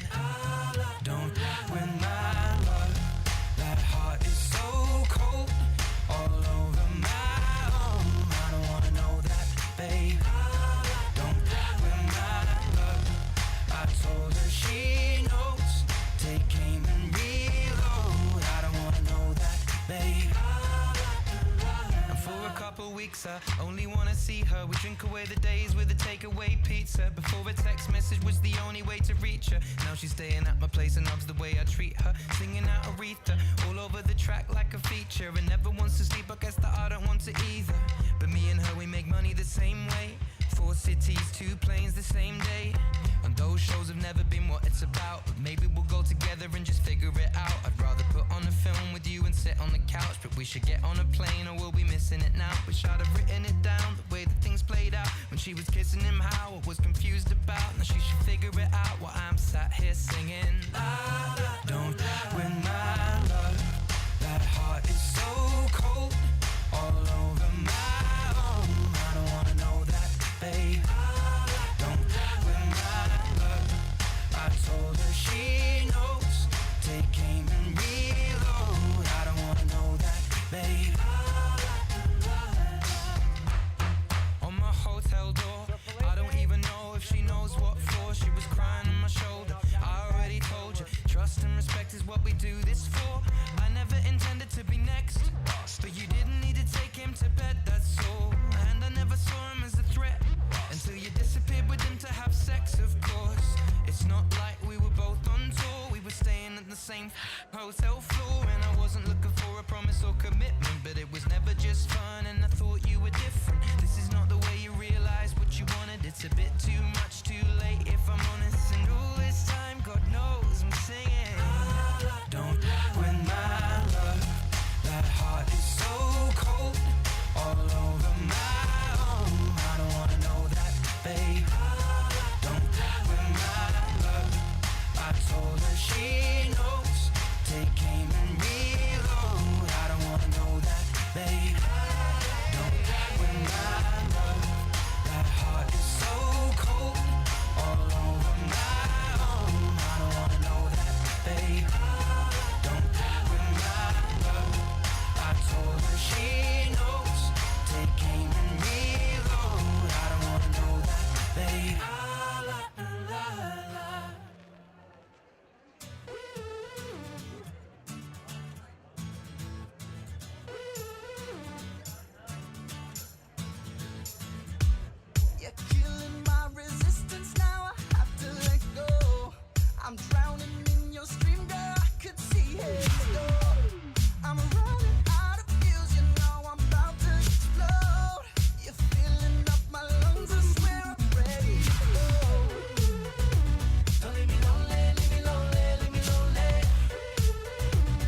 here we go, Dano. It looks like Jonathan Travers getting things started here in the men's slalom semifinal. JT qualifying at the last chance qualifier last weekend.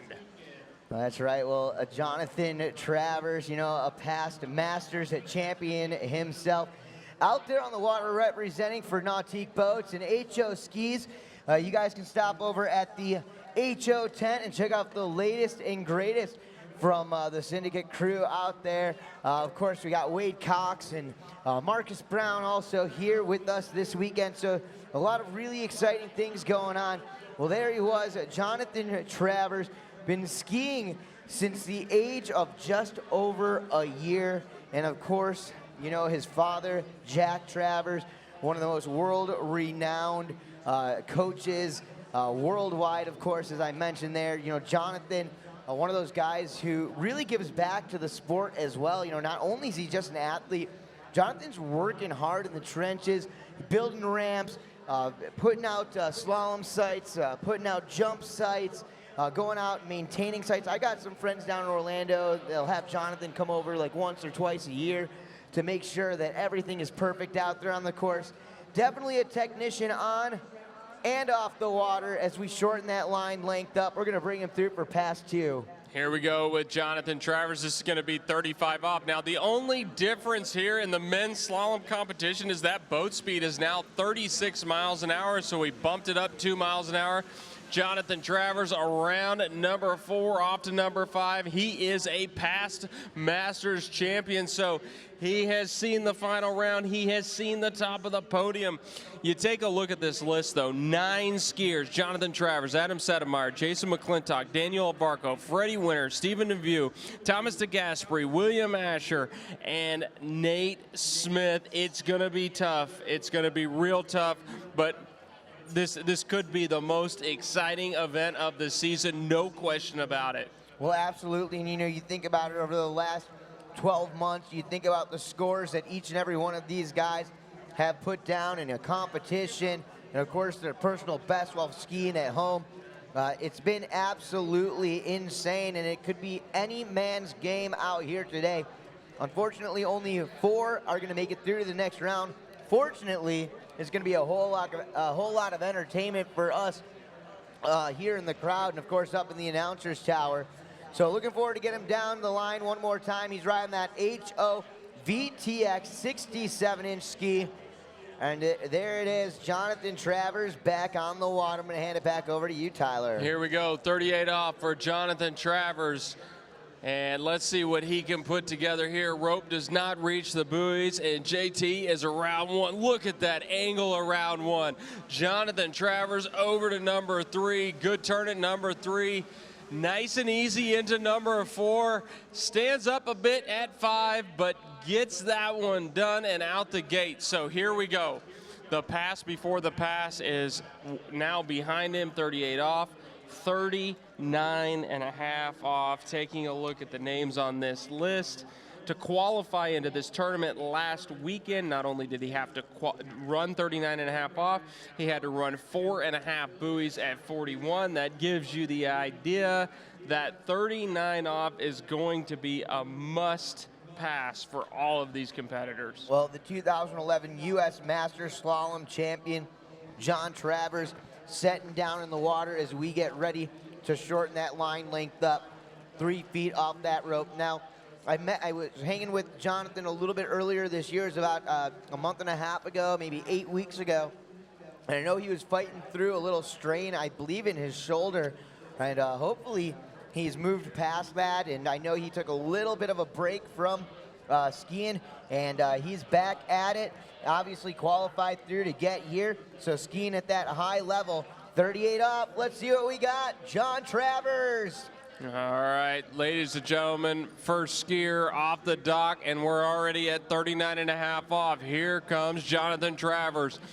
The start important, great start there for Travers. Into 2, nice turn at number 2. Over to number 3, can he put this one down? Slow out of number 4, needs a huge turn. Travers, massive load, can he hang on? He can, he can, he can. I didn't know what was going to happen out of number 5 ball, and certainly out of number 6. He might be visiting a chiropractor after this event, but Jonathan Travers is now looking at the 41 off loop.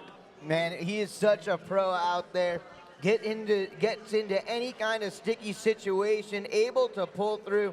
But the strength of Jonathan, that last pull would have pulled any mere mortal, not only over that ski, but maybe into the back of that boat right there. Jonathan Travers making it look absolutely real difficult out there on the water, and still being able to pull through. But that is the style of skiing that you can expect out of Jonathan. He is going to scrap for each and every one of those buoys.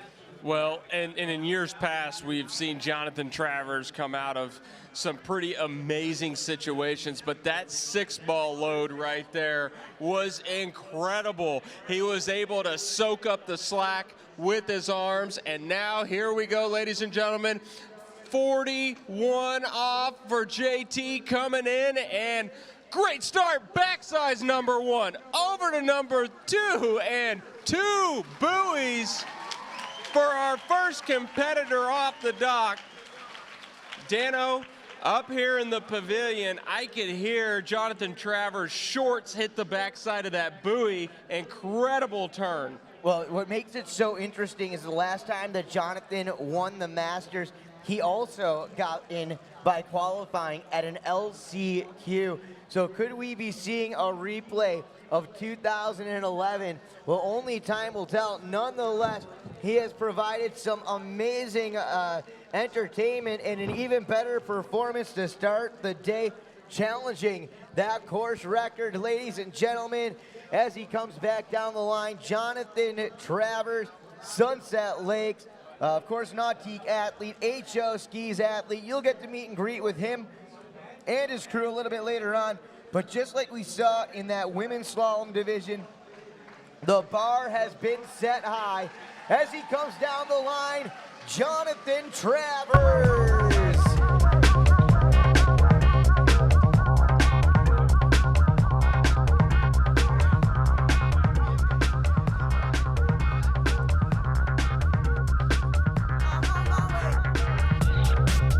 Well, Tyler, we're going to take it down. Recently turned 30 years old. Our next ski athlete, originally from Prague, out of the Czech Republic,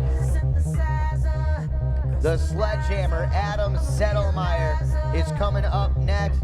And man, oh man, what an amazing 365 days it has been for Adam, retaking his overall, becoming a 2-time overall world water ski champion, closing out 2016 with a win at the Nautique US Open in the slalom division.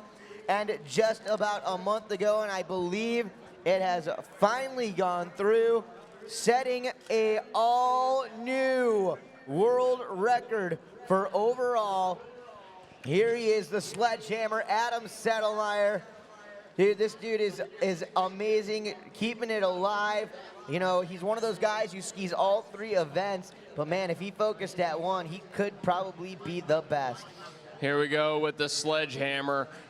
First pass from the Czech Republic, now training in Florida. Whoa, getting a little bent out of shape around number 3, so that one's gonna settle him down a little bit. Adam, you know, sometimes on Robin Lake, you just never quite know what is going to happen, and that ski almost skipped out, able to re-engage the fin on the backside of the turn. We have to go back to replay. You just never know sometimes on Robin Lake. Sledgehammer looking good around 1 and number 2, but traveling into 3, this is why he's the best overall skier in the world. Did a little trick ski in there, went sideways and pulled it off. So Adam is going to get set and ready for pass number 2. So Dano, great recovery. You spoke of it. He has the overall record, arguably the best skier in the world when you go across towed water sports. Now, that's a broad category, but overall, really the best skier in the world at this time, breaking a record back in 2002.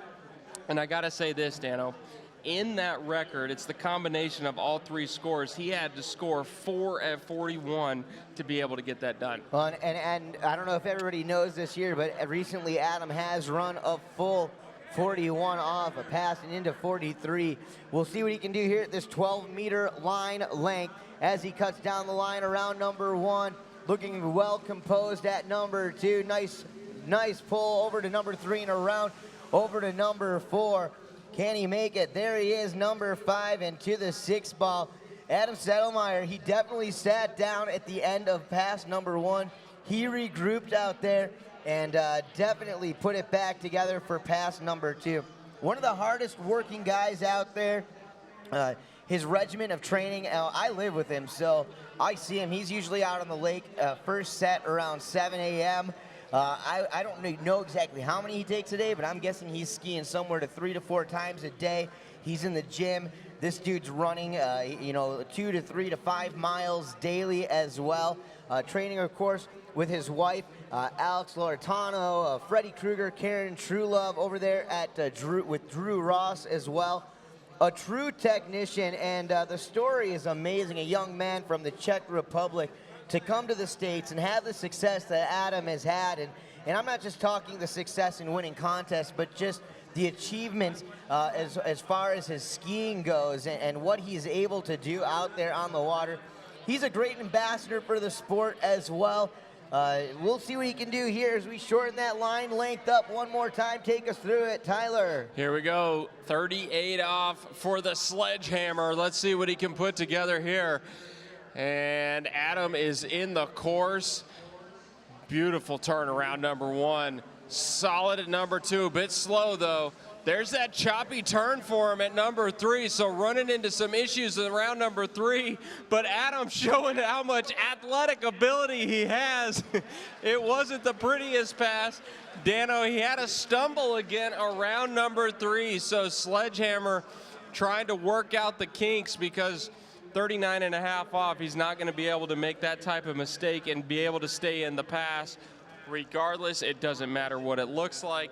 He is in at 6 buoys at 38, 60 buoys running total. Here we go, Dano, 39.5 off.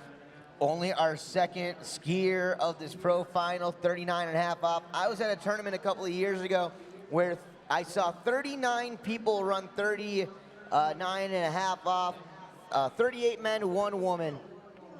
So I'm expecting some big things here today as we get the Sledgehammer back up on the water. Conditions settling down a little bit, still some texture, a little bit of rollback that these athletes are traditionally ready for as they come here to Robin Lake. The thing is, after 58 years of competition here, these guys definitely know what to expect. Here it is, 39.5 off. For those of you guys who only understand metric, 10.75 meters. The Sledgehammer, Adam Sedlmajer, getting ready to drop the hammer. It's hammer time. Let's see it. All right, can he solve the problem at number 3 ball? It looks like he did. He's over to number 4, needs a big turn. Look at the turn from the Sledgehammer. Really fast into number 5, sacrificing the body. The Sledgehammer knocking it down. Not to be outdone by Jonathan Travers. Somehow holds on to the load out the exit gates and now has a shot at the lead. Well, absolutely right there. Unbelievable pass from Adam Sedlmajer. The first 2 skiers of the set already getting into that 41 off. And now coming around that 3 ball, everything looked to be A-okay over here on this side. But of course, the path is a little bit different for this next pass. So we're gonna have to see exactly how it all fares off. 41 off. A 75-foot line length. I mean, it doesn't sound like it's that short, but when you get behind the boat, you are basically on the swim platform right there. You can see how quickly that rope is tightening up. For those of you guys watching on live on webcast, throttles go down right now. Adam Sedlmajer back up. This is 41 off. Time for the excitement to build as we get ready to watch it go down, guys. Course record's gonna go down today, no doubt. Can the Sledgehammer do it? We find out around number 1. Big pull, can he get over? And taking the ride back to shore, Tyler, unofficially. I think that's probably going to be one buoy, but we'll wait for the final results. Ladies and gentlemen, give it up for Adam, the Sledgehammer Sedlmajer. Wow, wow, wow. That was awesome skiing, Dano. You know, Adam did not look like he was dialed in on that set, but was still able to carve out a one buoy there at 41 off. Incredible performance from Adam. So Jonathan Travers remains in the lead, 2 at 41. Adam's right behind him, 1 at 41. And we still have 6 more skiers to go in this semifinal round. Looking down at the dock, legends, Sean Murray, Marcus Brown down there. You know, and speaking of Marcus Brown, HO skier, you can meet him over at the HO booth throughout the day. But Marcus, you know, if you listen to that Flow Point podcast recently, HO syndicate skier Matteo Lizzari was on there, and they were talking about flow. And I want to go back to Adam there, and maybe Adam wasn't feeling that flow out there on the water today, but it just goes to show you what kind of an athlete he is, because no matter what, he was able to still pull through.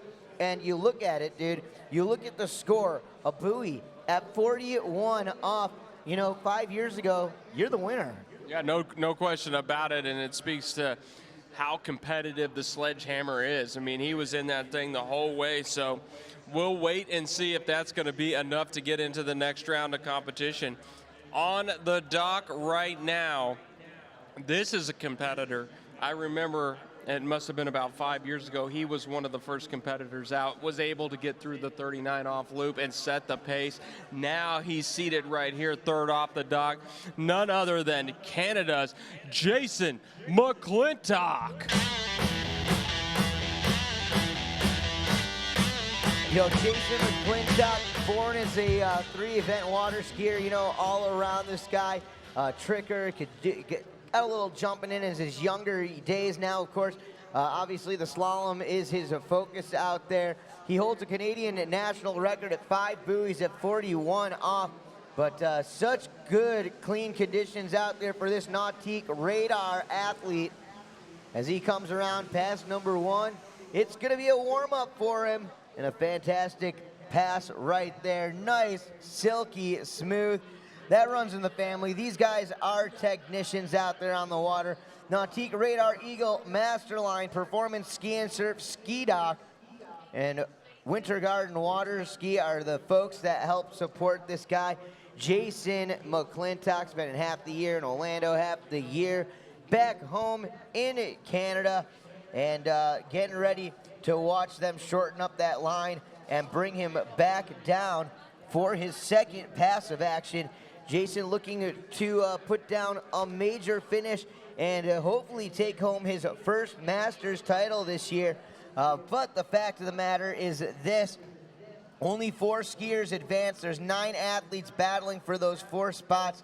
John Travers set the tone with 2 buoys at 41 off. Right behind him, Adam Sedlmajer went out with a buoy at 41 off. Jason McClintock, we all know this guy is capable of getting deep into 41. In fact, setting that Canadian national record at 5 at 41. Let's see what he can do here on pass 2 as we shorten the line up to 12 meters, 35 off.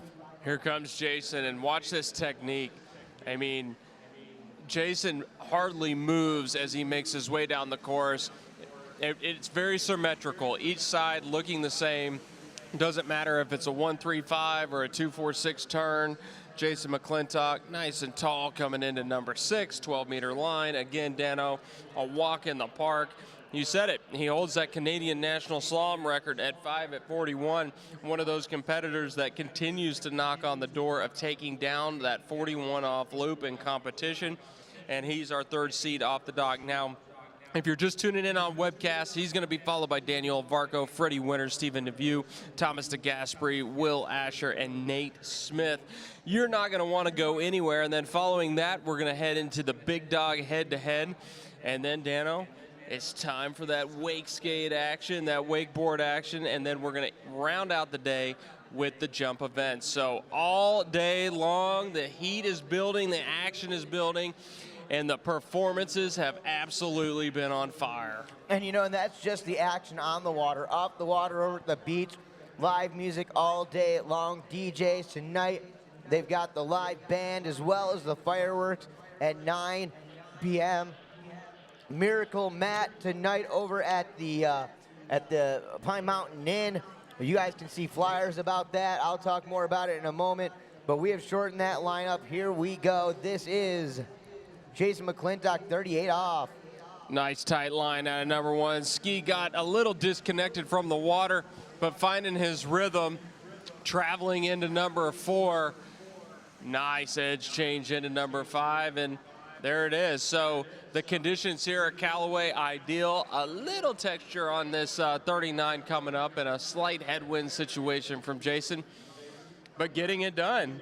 Now, Dano, when you're standing on the dock and Travers, Sedlmajer, they all throw down the 39 off loop, Jason knows for sure the 39 loop needs to go down, and possibly at 41 with the remaining skiers on the dock is going to start to have to think about challenging that course record by Chris Parrish at 4 at 41 off.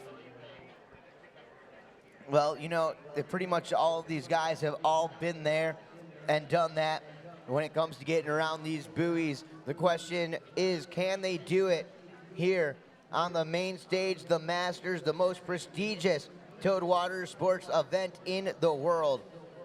10.75 meters, 39 and a half off that line length, and Canada's Jason McClintock, he's back on the water. Let's see what he can do as we bring him through. Gonna take that check cut out. It starts through those gates. He's gonna need to make it through this 39 and a half off pass, no doubt in my mind, if he wants to ensure a spot in the final round as he gets on that water. Take it away, Tyler. Oh, there's a good start here at 39 for Jason. Nice tight turn at number 2 in front of the pavilion there. Massive wall of water hanging out there a little bit at number 4. Big turn at number 5. But look at that. Another competitor threw 39 off, and he finished that 39 with a tight line out the gates. Nice and early at number 6 for McClintock. Well, Jason is no doubt feeling the rhythm, feeling the rhyme out there on the water this time. You know, getting through that 39 and a half up definitely made it look a little bit easier than our first 2 competitors out there. But not to be mistaken, that was not an easy pass at all. The course record out here at Callaway Gardens is 4 buoys at 40 at 1 off, set by Chris Parrish back in 2005. Conditions, in my opinion, are perfect to see that course record get taken down here today. We'll see if Jason McClintock can be the man to do just that. We do know that he holds a Canadian record at 5 buoys at 41 off. Can he reach that goal here today? Can he do it now? Let's find out. Here we go, 41 off, current leader with 2 buoys. Jonathan Travers need any piece of number 3 to take the lead. Here we go, Jason McClintock pulling out. Needs a tight line here at number 1 if he's going to make it to 3. Gets the tight line out of number 1, ropes it, oh, and kicks out the tail. Going down, he had the start, but ladies and gentlemen, give it up for Jason McClintock.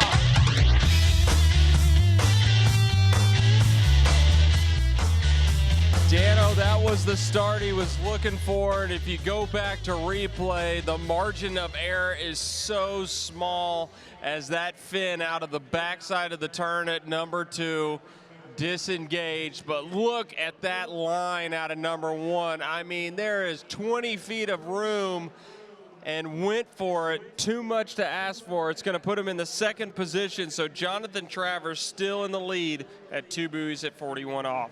You know, in the past, it's almost as if you would have gotten through that 39 and a half off. You would have already punched your ticket into that final round of action. But already our first 3 skiers making it fully through, all the way down the line through that 39 and a half off, and each and every one of them getting a decent piece of at least the start of the course at 41. Coming up next, Daniel Odvarko, and right here at the Masters just a couple of seasons ago, Daniel was able to take himself, I believe it was a top 4, maybe a podium finish here, in what I would call his breakout performance. He is a European slalom champion, in fact, a 2-time European slalom champion. Last year, taking second place at the Canadian Open, and he holds a personal best in competition of 2 buoys at 41 off. If he can reach his personal best here today, do you think he has a chance to punch that ticket into the final? Oh, no question about it. Odvarko, a veteran out here, and it was only a couple years back where Odvarko had that breakout performance on Robin Lake, making it into the final round. And 2 buoys at 41. The interesting thing about that lead right there, Dano, you have to get just enough of number 1 to give yourself momentum to get outside of number 3. But when you're in the middle of the pack like this, you know that these guys like Freddy Winter, Thomas Degasperi, Stephen Neveu, Will Asher, Nate Smith, they're all able to get through this 41 off loop. So a little bit of strategy there at 41 to see how it all shakes out. Here we go with Daniel Odvarko. And we've seen that rarely happen, but it looks like his binding released out of number 1. An unfortunate fall. We'll go back to replay right here, Dano, in slow motion. Comes in, everything looks okay, and it looks like that binding just released and an unfortunate fall. But ladies and gentlemen, give it up for Daniel Odvarko. Well, talk about drama out there, and probably just as surprised as we are that happened right there from Daniel Odvarko. You know, Daniel, definitely one of those guys who is known for tinkering with his skis, and I would have thought that ski would have just been totally dialed up. I'm sure he'd put some work into it this morning already, but an unfortunate fall right there. Fortunately, Daniel is such an amazing skier, 30 years old. I think we're going to see a whole heck of a lot more of him. Unfortunately, just not this weekend. We're going to move on. Our next skier down dockside, Freddy Winter, is coming up next. And Freddy Winter, man, this kid has been on a tear as of late. Freddy now living in, back living in Orlando, Florida, training out at the boarding school with the likes of Travis Moy. And it's a wakeboard school, but they are doing a ton of slalom out there. I've had some time, I've had the opportunity to get out there and ski with Freddy. Definitely one of the most open-minded and fun athletes in the world of water ski. Always a great time on the water, always a great time off the water. And I'm definitely looking forward to seeing what this London, England native has for us here today. I believe he's currently ranked, number 1 in the world? Those ranking lists just came out about a week ago, Dano, and he is in the top position into this tournament as the number 1 ranked skier in the world. Freddy Winter, 27 years of age, and this is a great balance of power and technique. The first time I had the opportunity to watch Freddy ski, I just could not believe the turning radius that this guy is able to get on each side of the course. Here we go, Freddy Winter coming in around number 1. Now watch his counter rotation right there. Just so smooth, so clean, lined up perfectly as he comes around number 4. Freddy Winter dialed up and dialed in. Nice conservative approach to pass number 1 for Freddy.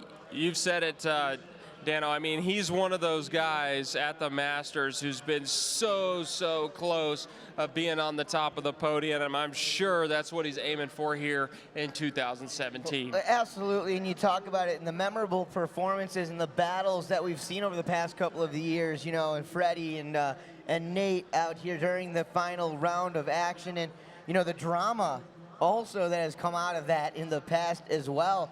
Some major drama in the finals for the Pro Men's Slalom division over the past, 5 or so years. And hopefully it's going to be cut and dry this season. We're going to crown a champion. But man, oh man, oh man, how nice would it be if we were to see that get into the 43 off line length this weekend. You know, looking at the names that we still have coming up and the performance that these guys have been putting down as of late, it may take all 6 at 41 to not only punch that ticket, but maybe to get on top of that podium. Yeah, here we go. Freddy Winter, 35 off. Pass number 2. Current leader Jonathan Travers still hanging in there with that 2 at 41. So a couple passes away. Freddy Winter around number 1, a little slow around number 1 and number 2. Needs to make up a little bit of ground here at number 3. Fast into number 4, but just settling in, finding his balance. And Dano, that's what it's all about here on these first couple passes. Feeling out the water, you know, getting that edge control underneath you. No problem there for Freddy. They're going to set him down and shorten him to 38 off. Now, Freddy, one of those guys you spoke of, more than capable of not only getting through the 39 off loop, but that 41 off loop. And Dano, what a barrier that is. And to know that Freddy on the water right now not only could challenge the lead, but could push up that course record from 2005. No doubt. You know, here's the thing. I always looked at Freddy as one of the better rough water skiers, being out of England and all. He is now training down with Travis Moy over there at the boarding school. He's the head coach over there as far as the skiing goes. And perfect conditions is all Freddy's known for about the last 6 to 8 months. So we're going to see how that comes into play out here. As we set right now, John Travers in the lead with 2 buoys at 41. Jason McClintock, 1.5 at 41. 1 buoy at 41 for Adam Sedlmajer. Freddy Winter back up on the water, 11.25 meters on that handle. And this is pass number 3, 39.5 off. Let's check this out. All right, Freddy's going to be looking to tighten up these turns a little bit here. And there it is, an aggressive approach now. You're seeing that radius I was speaking about a little bit earlier. Freddy's traveling into number 5. Nice tight turn around number 5. Great course management. Now it's game on, Dano. He needs all of 39, and you can see as he progresses from each pass, those turns get a little bit sharper, and you're going to see it here at 39.5 off. That's right. Well, as we set him down, we give him a moment to catch his breath. I want to talk about our crew over there at Global Marine Insurance. Global Marine Insurance is pleased to partner with Nautique Boats as their exclusive towboat insurance provider and a proud supporter of the 58th Masters. Guys, over the past 25 years, these marine specialists have repeatedly been named a best practices agency. You'll be impressed with the customer service you receive and their ability to match you with the best coverage at a great value. Discover for yourself why Nautique Boats chooses Global Marine Insurance Agency as their official insurance provider. Request a quick quote today at globalmarineinsurance.com. We've got 41 off coming up here. Freddy Winter coming down the line for his 4th pass. Can he make it through here right now? Sorry, 39. 39.5 off right here. Can he make it through this 4th pass right here, right now? Wide and outside, and here we go through those gates and around the 1 ball. Oh, slow out of 1, Dano. Look at that ground. Oh! And pops the handle, trying to make up ground around number 2. Ladies and gentlemen, give it up for Freddy Winter.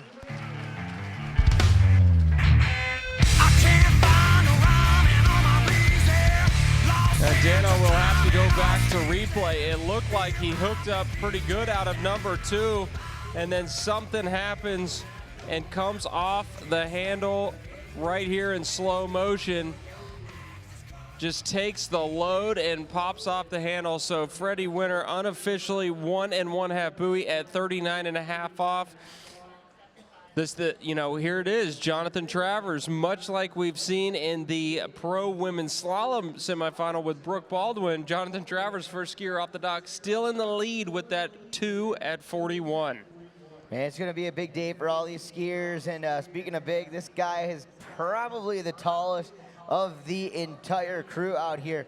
Gentleman out of Calgary, Alberta, Canada, representing out there on that Radar Vapor ski. We have got the 2016 California Pro-Am Slalom champion, Steven Neveu, on the water right now. And Steven Neveu, another one of those guys who is known for getting deep into that short line. We'll see if he can put it together out here today, out on the waters of Robin Lake. Let's check this out. Pass number 1, 13 meters. Steven Neveu made his appearance just a couple years ago here at the Masters, and it was a fabulous outing. Looking for another great outing here on Robin Lake in the semis. Getting it done. Steven Neveu, pass number 1. You spoke of it. The tallest competitor, I believe, that we have in the competition today. So we see contrasting styles, some more compact. Steven Neveu stands nice and tall on the ski, uses all of that reach and leverage to negotiate his way around all 6 buoys. You talk about that course record being held by Chris Parrish, 4 buoys at 41 off. Well, Steven Neveu has that same sort of build and that style that Chris Parrish has. Steven definitely capable of doing it, and definitely has been one of the most watched riders and most kind of feared competitors on the dock traditionally over the last couple of seasons. The thing about it that I don't think people really realize is how young this athlete truly is. 23 years young for Steven Neveu, but of course sometimes we're a little thrown off by that height, and of course the performances that he has put down in these events. So it'll be interesting as they tighten that rope up at 12 meters. Steven Neveu back on the water, 35 off. We'll get our eyes out there. Let's scope it out. Let's see the action for ourselves. All right, let's take a look at Steven Neveu's style as he approaches 35 off. One hand release at the gate, and you can see using that 6'5" frame to his advantage, getting big extension out alongside that boat, traveling into number 5, over to number 6, and easy work, Steven Neveu. And sometimes, going back to replay, Dano, we see the release of the one hand really to allow that ski just to rotate underneath the skier as if it was another buoy in the slalom course.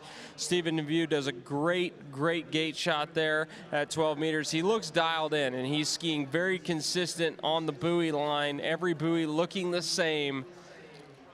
38 is next, but still, 38, 39 with these competitors early in this competition setting the bar up there at 41 off. This is going to be probably the most competitive top 4 we've ever taken. As you look at the screen, you got Travers, McClintock, Sedlmajer, and the top 3 with Freddy Winter now on the bubble at the 39 off loop. Steven Neveu getting ready, Dano. I think we all are getting ready for this one as he gets back up 11.25 meters behind the boat. Steven Neveu getting ready to come down, getting set, short line action, guys. 36 miles an hour, boat speed a constant, and there you go through the gates for Steven. Little turn right there at 1, getting over to number 2. Big turn there, number 3 for Steven Neveu. I mean, you can tell the height advantage that he has out there. Definitely getting him through that course that much easier than the rest of the crew. I'm not going to lie, Steven may have made that pass look just about easier than anybody else here today. So far, that is at least. We're going to find out the official word from the judges there, but Tyler, unofficially, there it is official. 6 buoys, 38 off right there from Steven Neveu. So we're going to take a 1.5 feet off that rope, 39.5 off that line length, and we're going to bring him back down. Once again, as it sets, we've got 3 skiers that have all made it through the 41 off mark, and we'll see if he can do what he is here to do, and that's get as many buoy turns as possible and punch that ticket into a semifinal round. 39.5 off, let's do it. Here we go, 39. Steven needs this whole thing, still yet to come. We have Thomas Degasperi, Will Asher, and Nate Smith. Steven needs to make it through here to put some challenging scores out there for these remaining competitors. Here we go, Steven Neveu. Up on that boat, 39.5 off, and here he goes. One-handed gate shot, nice turn at number 1, over to number 2, solid at number 2. Look at the momentum as he travels early into number 4. Look at the hookup out of number 4. Steven Neveu, nice, easy, early, tight-lined 39 off. That's dialed in, Dano. That is the most dialed in 39 we've seen. The 4th 39 off we've seen today. And now a chance to challenge the lead. Dano, you're holding up your Callaway Gardens exclusive 2017 Masters water ski shirt. That's right. This thing is pretty sweet, and they are available just outside of the pavilion. They brought some up for us to enjoy up here in the announcer's tower. But if you guys want to commemorate this weekend, no better way than supporting the folks that support us, the great sponsors here on site. Get over there to the apparel booth right outside of the pavilion. Pick up the all-new Masters water ski and wakeboard t-shirt for 2017. I got mine. This is some swag that I'm taking home. I'm keeping this memory forever. We got Steven Neveu getting ready right now to get back up on the water. This is going to be the 41 off pass. 4 buoys at 41 is the course record. Currently right now, 2 at 41 is the score to beat. Let's see what he can do right here, right now. Steven Neveu. Here he goes, round 1. Look at that start. Steven Neveu fast into number 2. And is he going to tie Travers? He is. So there it is. Going to tie the lead with Jonathan Travers with 2 buoys at 41 off. Came out of number 1 okay, Dano. He didn't quite get the line that he wanted. Traveling really fast into number 2. Did a great job of soaking up the line right there, getting back into skiing position to secure 2 full buoys. All right, well, you guys have been begging for it, and now we are hooking you up. Over at the Nautique tent right now, you guys can meet and greet with your favorite Nautique team athletes. I'm talking about the likes of J.D. Webb. I'm talking about the likes of, I'm trying to think of who we all have here with us this weekend. Megan Ethel is going to be over there. J.D. Webb, just taking a look here. Whitney McClintock, Alexei Zarnasek, Brienne Dodd. There's Steven Neveu. So we've got all the athletes right there. Nice big jump there, wake to wake right there. But so Natalia Bernikova, Jonathan Travers. You can get over there and meet Pierre Ballon. Josh Bryant's going to be over there signing autographs. Continuing through, Ramey Rutledge is going to be over there. Zara Kell, Jacinta Carroll, the whole entire crew. Rocket Man is going to be over there. Unfortunately, Nate Smith is going to be down at the docks. We won't be able to make it. But if you guys are interested in meeting the pros, you can make your way over there. Plus, guys, while supplies last, everyone in line gets a free t-shirt over at the Nautique tent right now. If you like free swag with no strings attached, get over to the Nautique tent right now for a free t-shirt and an autograph signing with your favorite Nautique athletes. All right, coming up next, ladies and gentlemen, representing from Trento, Italy, doing it for Lotto Sport Good Skis in Oakley. He is a past many-time Pro Tour champion, world champion, and Moomba Masters champion. This is Thomas Degasperi.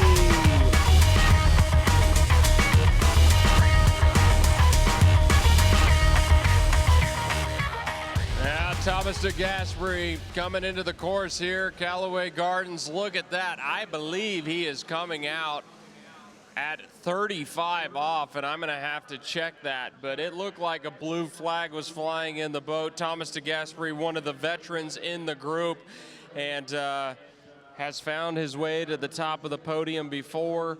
Dano looking solid here in 2017. Indeed it is, 35 off the dock.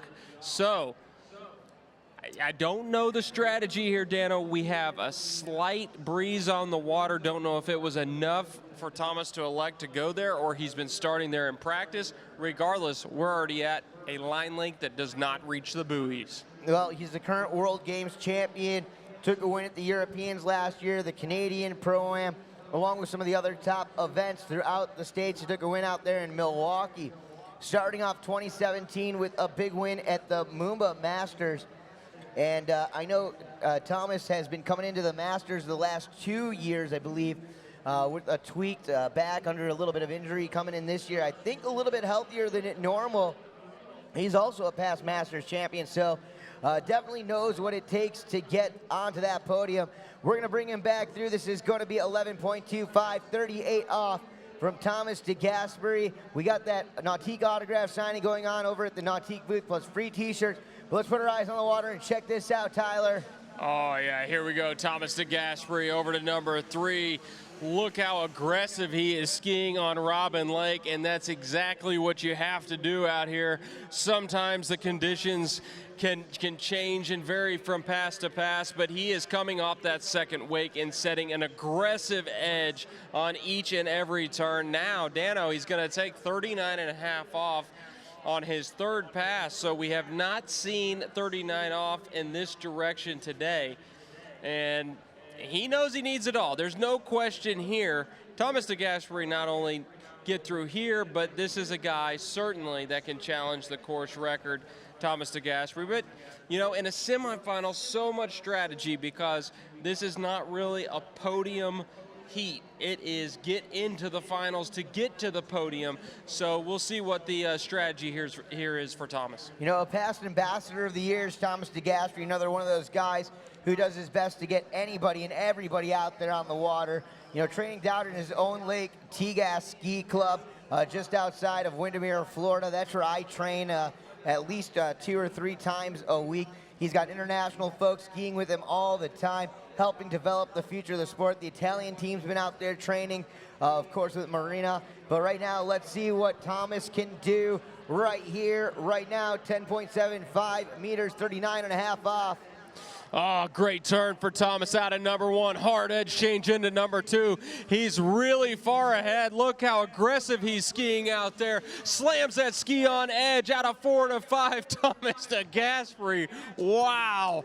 The confidence there. I mean, he is coming off that second wake at 60 to 65 miles an hour, and he is just slamming that ski and carving out some turns that I don't think we've seen quite like this today. No, you know, Thomas Degasperi's got that unique style of his own out there, you know, a technician. He's been working so hard coming into this year's Masters. And, you know, just watching the ambassador out there of water ski going buoy to buoy out there, making it look so easy, but just showing you how fast that his limited edition, special edition, good Tegas water ski gets him from buoy to buoy. Absolutely fantastic performance from Tegas. And now we go into 41 off. And as Thomas Degasperi is 7th off the dock, I do believe we've already got some folks who have, at least we should have 1 skier punch their ticket into that final round by now. Well, right now, with 3 skiers remaining, we have 2 really that could be into the finals. We'll have to wait and see what Tegas does right here. Your current lead, 2 buoys at 41. 4 buoys is the course record. Thomas Degasperi in the course. And narrow at number 1. Let's see what it can do at number 2. Oh, trying to soak up the slack. See if Thomas is okay. Right there, had to hit the ejection button. Ladies and gentlemen, give it up for Thomas Degasperi. Well, that's going to do it for Tegas Ski Club out there, guys. Let's go. That's going to be a 1.5 at 41 off, 10.25 meters, the official word from the judges there. So will that be enough? Well, and I believe that Jonathan Travers and Stephen Neveu have punched their ticket into the next round, as we have 2 remaining competitors left, William Asher and Nate Smith. So John Travers and Stephen Neveu in the top spot, tied currently with 2 buoys at 41 off. All right, well, as we get down the line here, guys, we have seen some amazing performances from the female slalom skiers in their semifinal round. We saw some fantastic trick action from the women and men this morning. Our next skier representing for the HO Syndicate Pro Team. You can meet and greet with him over the HO booth, located over there with our friends at Ambush and Bywake.com. Also representing Performance Ski and Surf, he's the 2016 Moomba Masters champion, a many-time Masters and World champion. Guys, this is Will Asher. Here comes Will Asher, that 6'1" frame. And Will Asher has had some major success here on the slalom course.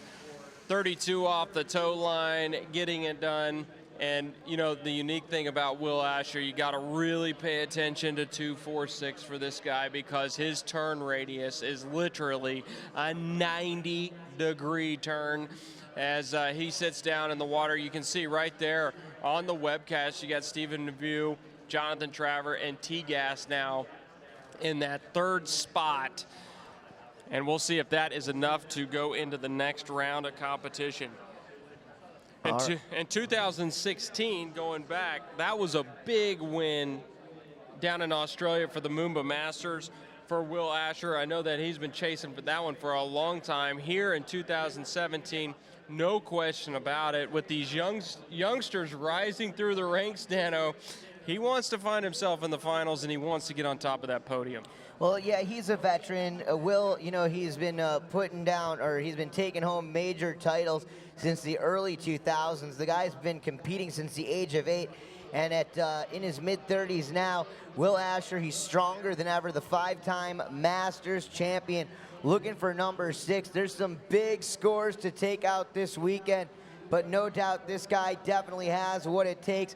One of the strongest competitors out there physically and mentally. Let's see what he can do here on this next pass. Nice tight turn on number 1. There's that 2 ball that I'm talking about. He leverages himself so well, almost looks down course, keeps his shoulders nice and square, but that ski rotates under his hips and across course better than anybody in the business. Will Asher can slice it and dice it right there at 35 off, settling into rhythm. Dano, 38. Will's been here before. He can do it again, no question, as they're going to set him down. And with that being said, head on over to the PTM Edge booth. Get this one, Dano. $400 value mirrors. Go over there to the PTM Edge booth today before 2 p.m. and sign up to win a free PTM Edge mirror. Winners will be selected and announced at 3:30 p.m. Just, you know, not too far away from here. Only a couple hours to go get this done, Dano, and you must be present to win. So head on over to the PTM Edge booth. So many great ways to win here on site. Stop at the Nautique booth, sign up. We're giving away a GoPro Sessions 5 over there. Also post a photo showing something on site Nautique, whether it's a boat, whether it's a signage, whether it's an athlete, and use the hashtag Nautique Masters, and don't forget to tag Nautique Boats at Nautique Boats. All right, Will Asher, pass number 3 right here as he sets up wide outside 11.25 meters. Here we go. Let's see what Will can do. Oh, yeah, beautiful turn. You can just tell that Will is dialed in. Look at that 135 all the way across the course over to number 2. Will Asher, solid skiing there at 38 off. Again, bringing it down the lake, just making sure around number 5 he can pull all the way to number 6, no problem. And when we go back to replay, I mean, from this perspective, this bird's eye view and the robin's nest, look at this. The ski just goes all the way across the course, waiting on number 2. Very symmetrical skiing by Will Asher here this afternoon. Well, Will Asher doing what we expect him to do, and that is perform at the highest of levels. As we shorten that lineup one more time, that was 38 off. We're going to bring it down to 39.5 off. Keep in mind, Will has definitely been able to make it through that 41 off pass in the past. Can he do it here today? We're going to find out, guys. This has been a pretty unbelievable morning here at the 58th Masters with the best skiers from all around the world. Of course, we've got the big dogs, 35 and up, head-to-head Final Four coming up. Following Pro Men's Slalom after that, we go into Pro Wake Skate, Pro Wakeboard, women and men, and we cap off our day with the Pro Jump semifinal. 10.75 meters, 39.5 up. Here we go. Here we go. Aggressive gate shot there for Will. Nice turnaround, number 1. Backsides, number 2. A lot of angle there around number 3. Waiting on number 4. Takes a load out of number 4. But I think it's going to be enough to get outside of 6, and indeed it is. Really, really impressed today how well Will is turning that 135. He is setting himself up so early. I mean, by the time he got to number 4, he was waiting and waiting and waiting. Kind of got in deep, had to take a load. But here it is, a chance to challenge the lead. You got Stephen Neveu out there with 2 at 41, Travers with 2 at 41, and Thomas Degasperi with that 1.5 at 41. So much action, so much drama, and then of course you have the course record at 4 at 41 by Chris Parrish, and you have Nate Smith yet to come. Absolutely, as well as one more pass from Will Asher right here. Once again, every time we get into this 41 off pass, we know the record could be challenged out here at Robin Lake. We're going to see if Will can be the man to do that as a 5-time Masters champion. This guy has been in the position on numerous occasions. That's only 5 wins, not to mention the amount of podiums that Will has taken here over the past, almost 2 full decades. Well, let's see what he can do here and now. 41 off, Will Asher, tight line out of number 1. Can he turn number 2? He can. This is for the lead, and I think he's going to get back to the wake, and he does. 3 buoys at 41 off, your new leader. 1 buoy in back of that course record. Will is dialed in here in 2017. He wants to leave something for that final now. Newton, an awesome job out there. Absolute excitement and an official word from the judges. 3 at 41 off. Also, pretty much up there in the top 3 in the beard category this weekend as well. We're going to bring him back home here in just a moment, guys. Will Asher with 1 skier left to go. We do need our big dog skiers down dockside, ready to go. Big dog skiers down to the dock, ready to go. As he comes back down the line, ladies and gentlemen, give it up for HO Team Skier. This is Will Asher.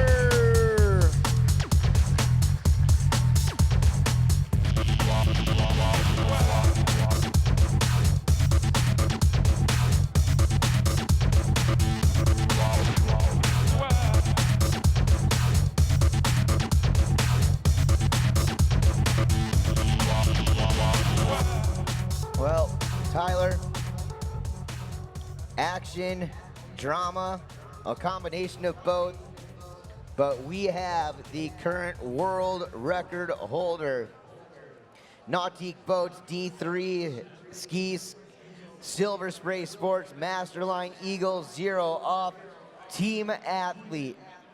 The amazing Nate Smith is on the water next, rocking that red bib, indicating that he is the current and defending U.S. Masters Slalom champion. Finished 2nd place in Moomba Masters earlier this year, back in March. Past 2-time or many-time world champion, many-time world record holder. And this is, I've never seen anybody run 41 off more in a contest than I've watched Nate do it over the last half decade or so. Let's see what he can do right here. It's going to be a little bit of a warm-up for Nate Smith. Let's see how he feels it out. Here we go, Nate Smith. And really, Dano, really not to overuse the term, but this is poetry in motion. Nate Smith around number 4, off to number 5. And just a couple of years ago, you would take a look at Nate skiing, and you couldn't quite possibly think that Nate could improve because he was running 39 so smooth. He was getting through 41. But this year alone, to watch what he's been able to do, I mean, he's been to tournaments with 4 to 5 rounds, cleared 41 each and every round, setting a new world record.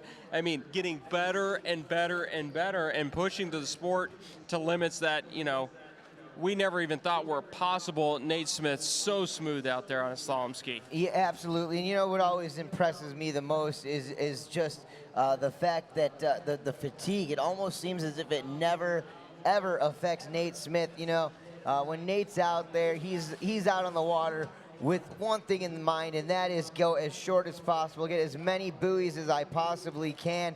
And he has proved time and time again after that he is the best in the world.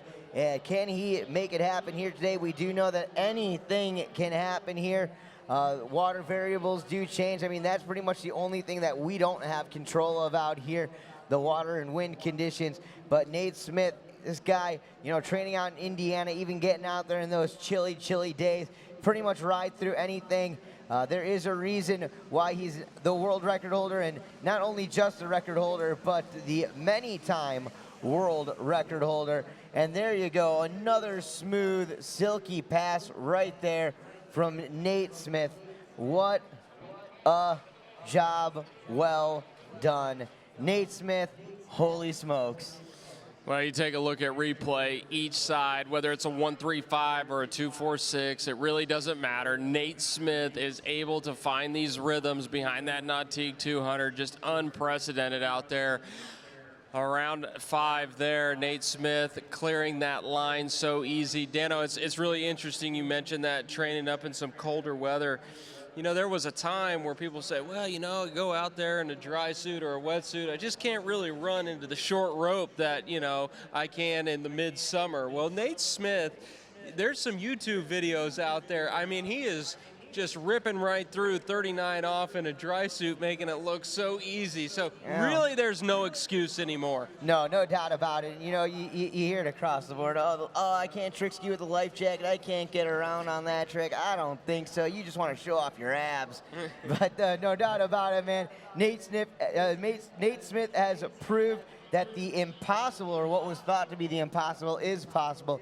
Here he is at 11.25 meters behind that boat. Let's see what he puts down. Let's see if he can get this whole pass.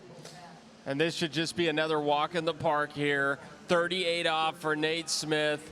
You can see he has a tall style. Dano really stands tall, centered on that ski. But each and every time Nate comes out of the finish of the turn, he's standing in the ideal position, and he just rockets across the wake. Now, 39.5 off. Nate has run this, again, numerous times this year, as he has the 41 off loop.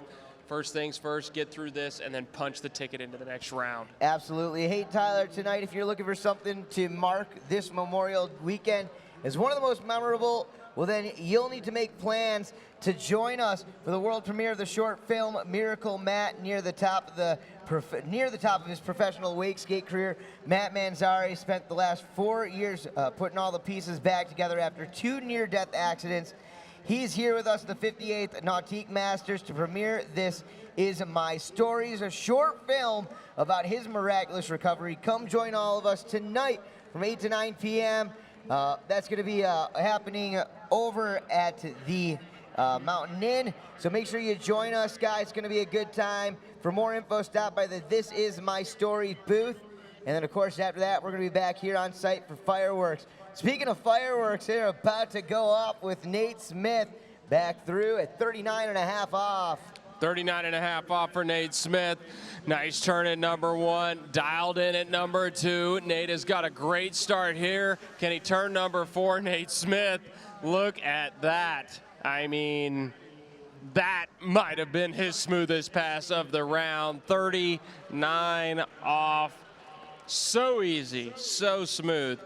Dano, there is strategy here, though. You know, 41 off, anything could happen. And we've seen some aggressive starts out of the 1 ball, the 2 ball, ending in a half buoy. Nate knows he just needs to get outside number 2 and make a big pull to number 3, and that would advance to the next round. However, Nate, much like Will Asher, they're aiming for that top seed. There's no question about it. And Nate might, you know, take this one and try to turn number 3. The amount of times that I've watched Nate run a full pass at 41 off when he really didn't need to do it in a competition outweighs the amount of times that I've seen him not do a full pass at 41. Yes, he definitely wants to have top seed, but Nate is a collector. He's a collector of records, and no doubt would he love to break that course record, and what would even be the cherry on top was to do it right here in the semifinal round. Nautique team skier Nate Smith, the amazing Nate Smith, back on the water. This is 41 up. That 75-foot line length. Let's go down to the lake in the Ski Nautique 200 and check it out. Oh, slow out of number 1, gets a number 2. He's going to get outside at number 3 and try to tie Will, and he is. Nate Smith turning right before the red ramp right there. And if that is scored 3 full buoys, which it should be, Dano, he is going to be the top seed in tomorrow's round. Fantastic skiing. You're not going to want to go anywhere as we make our way into the big dog head-to-head. All right, guys. Well, all around the site, all kinds of things for you to do. If you haven't stopped over at the GM Marine Engine Technology booth, be sure to do so. They're proud to celebrate 50 years of the Masters, but they're not just a sponsor. Inside every great Nautique towboat at this year's Masters is a PCM Marine engine featuring GM Marine technology. Their technology starts in the GM cars and trucks. GM Marine takes what's been proven on the pavement and tests it for the water. Across thousands of hours, they expand and refine, applying the latest innovations from across the industry for even greater power, efficiency, and quality. That's how GM Marine brings decades of real-world dependability to the water we're all bound to, and that's how they help you leave the competition in your wake. Stop over at the GM booth or find out more at gmmarinepower.com. SeaDek is the industry leader in custom non-skid products, comfortable, durable, and stylish. SeaDek is made in the USA from the highest quality closed cell foam materials. Available in a wide range of colors and patterns, including the mocha and titanium faux teak pads featured on the full line of Nautique boats. Whether you need a replacement for an old swim platform pad or an upgrade to that old worn-out boat carpet, SeaDek has you covered. With a network of SeaDek certified installers throughout the country, a custom kit is only a click away. Visit the website and click on Custom to use their installer finder. Check them out at SeaDek.com. That's SeaDek.com. Your boat deserves SeaDek, and you people on site deserve to get hooked up with swag stuff we all get. Stop over at the SeaDek booth. They got free t-shirts and samples. Just right next door to them, you can stop over at the Chevy Truck Experience. Experience that. We'll get a free t-shirt, Rockstar Energy Drink. Giving out free rock stars all day long, all weekend long. You heard about the PTM Edge giveaway. They're giving away a mirror, so stop over there and find out about that. Over at Eagle, they're giving away a vest signed by Nate Smith here today. Commercial Sewing, they're giving away a Beats by Dre wireless speaker. Man, I'll tell you what, Tyler, if you guys have the opportunity here on site, walk around, just go and visit all the vendors. Thank them for being a part of this great event. Stop over at the Overton's booth. Stop over at the O'Brien booth. Make sure you make some time to stop over and say hello to the crew at Wake for Warriors. The Wake for Warriors crew is here today and extremely excited to see some unbelievable action on the water. Is a proud partner with Nautique, Team Semper Fi, EOD Foundation, and, well, many individual veterans. The Wake for Warriors team thrive to share their passion by teaching wounded military veterans how to wakeboard and wake surf. They provide adaptive therapy through challenge and camaraderie and give these heroes a day on the water they'll never forget. Find out more, stop over there at the booth or check them out online at wakeforwarriors.org. Also, we're happy to have the entire here from Beeman's Custom Designs all weekend long. Beeman's a manufacturer of water ski jump ramps, just like the one you see on the water today. With 3 different versions, the crew at Beeman's can produce foldable and portable ramps, standard 2-piece ramps, and small kickers for beginners. Each ramp can be mounted with a trailer hitch for easy towing, and they also have the ability to ship ramps across the world into shipping containers. built entirely at their factory in Florida. Check them out online at beamandcustomdesigns.com. We've got the big dog coming up here at the Masters in just a few moments, guys. On the water action, off the water action. If you haven't had a chance to stop across the beach, you have until 7 p.m. tonight. So as soon as the contest is over, make sure you get over to that East Beach. They got the kids zone, they got mini golf, the Aqua Island and paddle boats. It's open to 7 p.m. Of course, we've got the video premiere, Miracle Mat. Tonight, we've got the live fireworks. Of course, following Pro Men Jump, I'm going to be recording a live episode of my Golden Mike podcast, and I hope to see all of you guys out and over there. I do want to remind you guys that you can build your own custom nautique online at designyournautique.com. You completely customize any boat in the nautique line up at home or right there on your smartphone. Play around with color schemes and options and save them all to your personal profile to check out later. That's just another awesome benefit to buying an all-new Nautique. The Nautique autograph signing still going on. Hopefully you guys had an opportunity to get over there, get a free t-shirt, and meet and greet with those athletes. Make sure you visit Nautique.com to sign up to receive the latest updates from a variety of communications Nautique has to offer, including new features, athlete highlights, videos, and more. And I remind you guys to stay in the conversation this weekend through social media, hashtag Nautique Masters, and don't forget to tag Nautique Boats at Nautique Boats in all those posts. We got action on the water. We've got Frederick Halt, the first in our over 35 big dog head-to-head challenge skiers. All right, Dano, so the big dog action, 34 miles an hour, the age bracket over 35 years old. Frederick Halt getting it done. He is the second seed paired up against Dave Miller here in this first heat. Now, when you're the first one off the dock, you have to set the bar out there, and whatever that bar is, Dave Miller cannot tie it. He has to beat it, and he is either going to face Greg Badal or Jeff Rogers in tomorrow's round. So 2 heats here with the big dog, I do believe, because it is a head-to-head competition. So Frederick Halt clearing that first pass, no problem. Now these big dog competitors talk about big turns, big loads, Dano, year in, year out.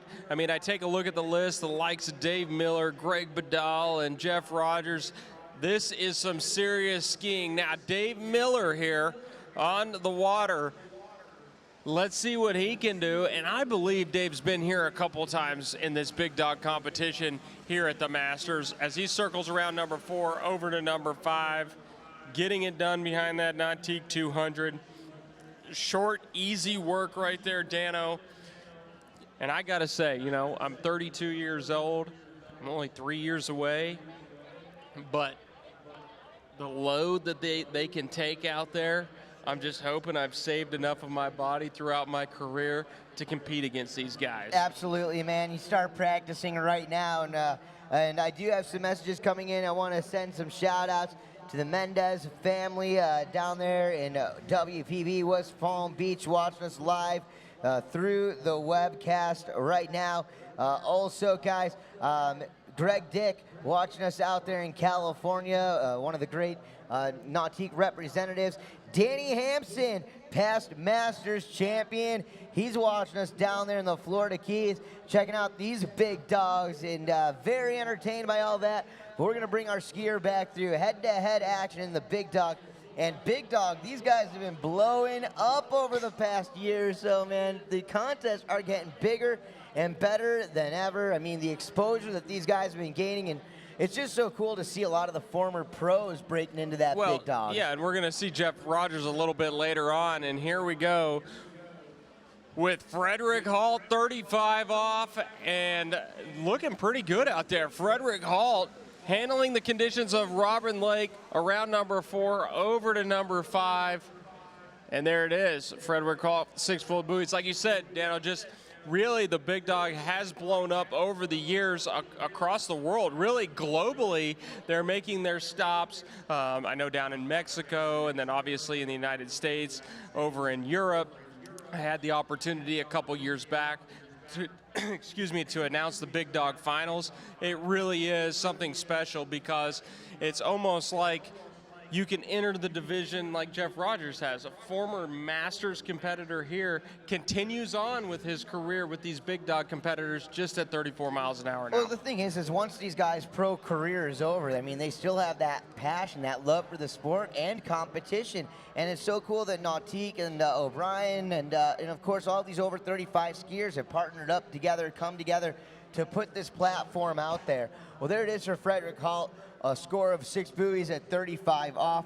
And we are going to get our next skier down the line. Dave Miller is going to get ready to come back down here, guys, at 35 off. Let's get ready to watch it go down. You see that Nautique 200 back on plane, coming straight down the line and getting ready to go through those gates. Canadian Dave Miller at 11.25 meters coming through those gates right now. All right, here goes Dave Miller now. Dave Miller might be the pound for pound strongest guy in this competition as Miller makes his way down the slalom course at 12 meters. Easy work there for Miller. Now he is facing Frederick Halt here. Now take a look at this. On Frederick Halt's credentials back in 2014, 1 buoy at 43 off. Has the ability to clear that 41 off loop. Not too many people on the professional level as well as the big dog level have been able to do that. Frederick Halt, the over 35 world champ back in 2014. This is going to be something special if he can put together a performance like that on Robin Lake. Yep, well, we're going to see what he can do here. The native from Switzerland, we'll see if he can put it all together here. Obviously, no stranger to the competition, the big dog format. At 40 years young, Frederick Halt competing here in big dog for now his 5th straight season in a row. We're going to put those throttles down. We're going to get her back on up. And we're going to bring him back down the line here. All excitement on Robin Lake. You see the beach line, the shoreline, Vendors Row. It's all going off. You can feel the vibes here in the pavilion. I want to thank all y'all for joining us here. But here's Frederick Halt at this next line length, 38 off. All back on the tail there for Halt. He's going to have to regain his composure. Still is a little slow out of number 3. Needs good turn here. I think he's going to be able to get through this one. Frederick Halt out the gate there, takes a hit. Going back to replay, Dano, really had some, I wouldn't say it was a bad transition into one, but the line went loose there for a second, had to get back on the tail of the ski to regain balance. But Frederick Halt, a guy who's seen the 43 off loop, able to make it happen here on Robin Lake. All right, well, we got the big dogs in the house, head-to-head Final 4 action happening right here, right now. And Frederick Halt there moments ago from Switzerland, and he is battling it out for the top spot in this first of 2 heats here with Dave Miller. Interesting stuff going on. Of course, Jeff Rogers, Greg Badal coming up next, and of course, 2 of the top names there.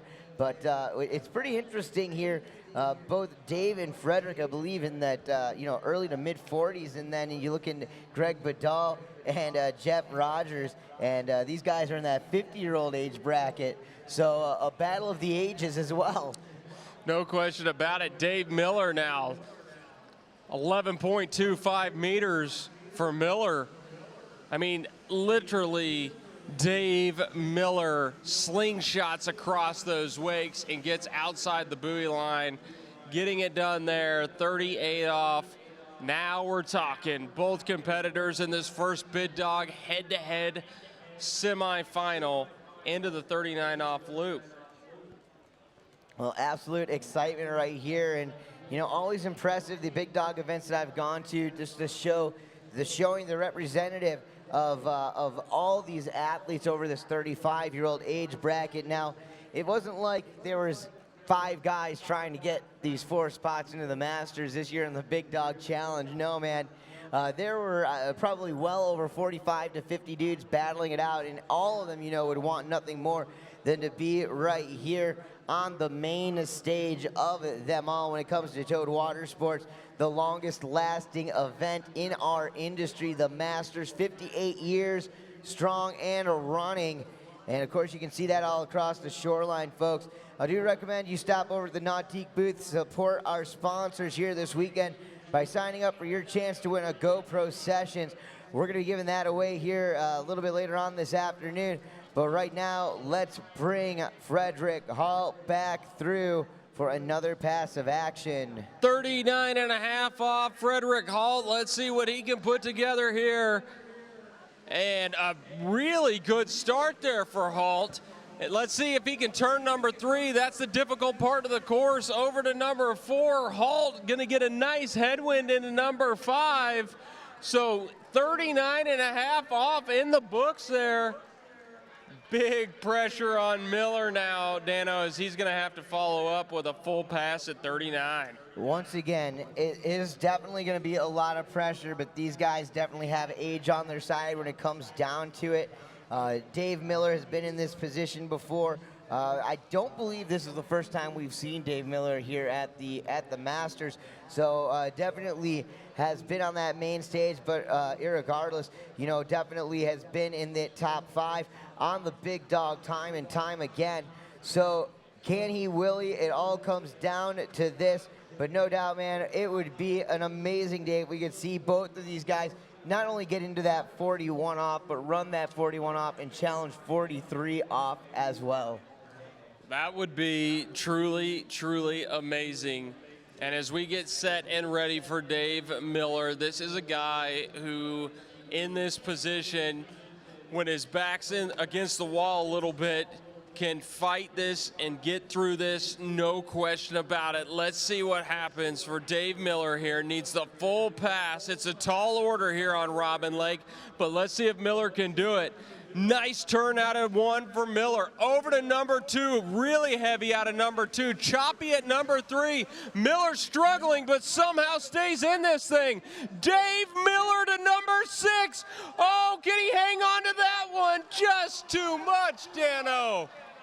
But a tremendous, terrific performance. Ladies and gentlemen, give it up for Dave Miller. Listen, we got to take it back to this instant replay right here. Let's go back to instant replay.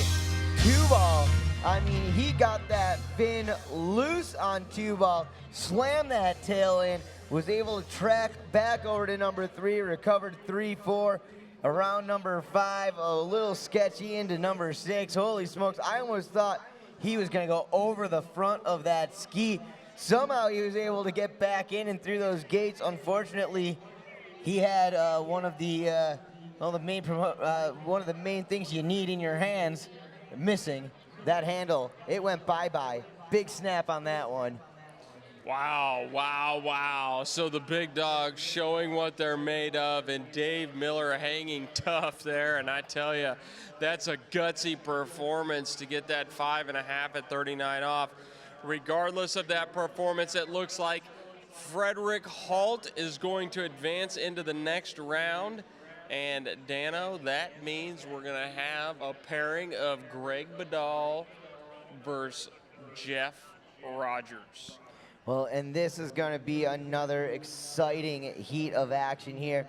Jeff Rogers, Greg Badal, 2 of the biggest names in big dog skiing, and 2 guys who, you know, have been on the water for so many years of their lives. Of course, Jeff Rogers, the classic battles we remember from the late 90s and early 2000s, along with him and Andy Mapple. So this is definitely going to be an interesting one. Let's check it out right now. We have a skier up on the water, guys. I do want to remind you to stop over the O'Brien tent. This is going to be Greg Badal at 13 meters. All right, coming into the course. And,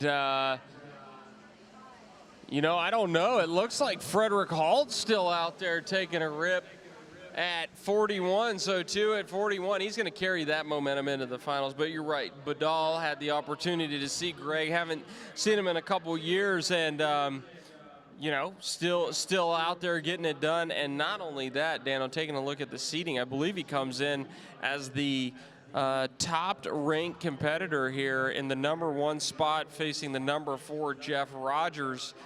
See what he can put together. Now, Dano, the fans aren't going to want to go anywhere. And the reason is because right after this event, we're going to go into wake skate and the wakeboard, where we bust out the G23. That's right, my friends, and trust me when I say you're going to see some maneuvers, some tricks, some action that you've never seen before. The wake skaters are firing. The Nautique Wake Open just about a month ago in Orlando, Florida, kicking off the U.S. wakeboard season. We saw some fantastic feats behind the G23, of course, with the James Balls are taking the win down there in Orlando, Florida. So, and then, of course, on the wakeboard side, you know, yesterday we saw the junior professional men of wakeboarding. Today we get to see pro women and pro men. Yesterday we saw one double flip go down. Today we will see every one of those guys who have been invited into this year's Masters capable of that double flip. So if that's what you're into, then you guys are definitely in store for some greatness this afternoon. And you know, we're just having a good time out here. It's the Masters, 58 years running here at Callaway Gardens. So much going on, of course, on the water. Down there at Vendors Row on the beach, it's packed. And then, of course, across the beach there, where tonight there's going to be live music. Right now, we've got a DJ. Of course, the Aqua Island out there, mini golf, paddle boats, just tons of stuff for you guys to do and take advantage of here at the Gardens. All the history, all the tradition, you gotta love it. And then tonight, join us 8 to 9 p.m. We're gonna be over at the Mountain Creek Ballroom for Miracle Matt, inspirational true story of Matt Manzari, the film premiere. It's free to get in. If you guys want more information, stop by the This Is My Story tent right up outside the pavilion. Here we go with the pairing of Greg Badal versus Jeff Rogers in this big dog competition here on Saturday, semifinal round.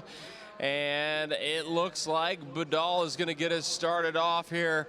Greg Badal, great approach into these buoys. You can see skis out and then back in on the backside of the buoys. Training out in California, Mr. Badal making short work of 6 buoys there on that opening pass. Dano, that 32 offline really is just a warm-up. You got to think sometimes the consistency in which the big dogs ski, almost running 39 every time, so you got to think 32, 35, 38, 39. 5th pass, 41 off. You would think the fatigue would set in, but it's almost like they're just getting started, because if you go to these big dog tournaments, they're skiing multiple rounds, Sweet 16, Elite 8, Final 4, the final. I mean, it just goes on and on and on, and it's more about endurance and being able to make it through the weekend. So here, an easy week. Final 4, Final 2, and they're done. That's it. Call it a day. These guys basically on vacation out here this afternoon. But Greg Badal definitely not taking a vacation out there on the water, and neither is this guy. Ladies and gentlemen, this is Jeff Rogers, a former world record holder. Let's see what he can do right here at 13 meters. So Jeff Rogers out there, and if you've been coming to the Masters for some years now, yes, Jeff Rogers is the Jeff Rogers that was a competitor out here in the elite ranks in the Pro Open Men Slalom for many of years, has had great success. It's amazing to see Jeff still going and at the top of his game. I mean, throwing down the 39s, the occasional 41. I mean, it is truly amazing what the body and the shape that he's been able to stay in over the years. Absolutely, you know, and some of my most fond memories are sitting right up here in the Robin's Nest, and you know, being able to call the big dog head-to-head with Andy Mapple versus Jeff Rogers, you know, a rivalry that was started back in, you know, the 90s and you know, it was refueled by the big dog just a few years back. And then, of course, being able to sit up here and announce with Andy while Jeff was out there skiing, as those guys were, you know, best of friends. And of course, you know, just the fact that we're still out here at the Masters, continuing on this tradition. You know, Andy's looking down, watching, and I don't know who he's got his money on right now, but you know one thing, he's definitely pulling for each of these guys to go as deep into this course and get as many buoys as possible. Greg Badal coming back 12-meter line, 35 off. Here we go, Greg Badal in the course. And again, Dano, 35 off. These guys could run this in their sleep, no question about it. Nice little texture on the water here for these big dogs. Badal around number 6, easy work. That Nautique 200, we've been saying it all day long, the consistency of the pull, it really doesn't matter if it's 36 miles an hour or 34 miles an hour. The skier knows exactly where it is as they cross the wakes, as they're around the turn. There it is, 6 buoys, 35 off. Greg Badal looking, it's either Badal or it's Rogers. One of them is going to find Holt in the final. Well, no doubt. We're going to get Jeff Rogers back through. 35 off, of course, for Jeff. Should be another walk in the park. Definitely, we are here on Robin Lake, and we've got the grandstands just packed to the max. So we'll see how it all fares out as we get set to put those throttles down the Nautique 200. And, of course, we are going to bring him back on in here one more time. Jeff Rogers, one of the all-time greats, one of the living legends. And, man, this is just firing up. It is heating up here on the waters of Robin Lake. A lot of great slalom action from the pro men, pro women, and now the big dogs are on the water. Let's keep it going. Here we go with Jeff Rogers, 35 off. And Jeff has been known for that huge 135 turn. Going into number 4, Rogers has seen this line length so many times out here on Robin Lake. Again, could run that in his sleep. 6 buoys, going to be coming back at 38 off, Dano. 38 off that tow line. Now, the rope doesn't reach the buoy, that constant speed of 34 miles an hour. The amazing thing about the big dog dropping down from 36 to 34 is the amount of load sometimes. And we saw that with Dave Miller out there, still able to hang on outside the buoy, and there's a little bit more margin to make these huge recoveries, which is exciting and brings the fans to their feet. So, you know, I don't know what we'll see from Badal, I don't know what we'll see from Rogers, but each one of them more than capable of getting big radius turns and walls of water out there. Sure thing. And you see him sitting down there. Now, I gotta ask you this, Tyler. Now, in the pro division, I think it's like a 30 or 45 second sit down at the end of the lake. Now, when you break into the 35 and over division, do they get like a minute? Well, it should be the same, and I think it is, Dano, and you run that head-to-head. It could get a little rolly out there because you're running 2 boats. So Greg Badal coming back in, 38 off, Badal. Nice turn and hookup on 1 and 2. Now he's midway through the course at this 11.25 meter line. That should do it. 6 buoys, and he is going to be nice and comfortable at the far end of the lake. It's a great thing to be on the far end of the lake, Dano. Sit down and know that you've put the pressure on the competitor. They have to go and match your score. Well, really, Rogers needs to overtake Badal here. So Badal's nice, relaxed here. But you know, think about the amount of times, though, Jeff Rogers has been put under pressure and the amount of times that he's come out on top. So, you know, the only difference compared to maybe, 15 years ago is just a few extra years of age on this man. I've had an opportunity to chat with Jeff Rogers off of the water. This guy still has the drive. He still has the passion. And, he's not holding back when it comes to big dog. He is thriving to be the best. He wants to be the best. He wants to take the W out here, and he wants to continue that Jeff Rogers tradition of winning. We'll see what he can do right here, guys, as he comes back through at that 11.25 meter line length, 38 off. Jeff Rogers, here he goes. Needs all this one. The bar has been set at 38 by Badal. Big hookup out of 1 ball. Here he comes into 3. Rogers, look how he gets that ski back across the course.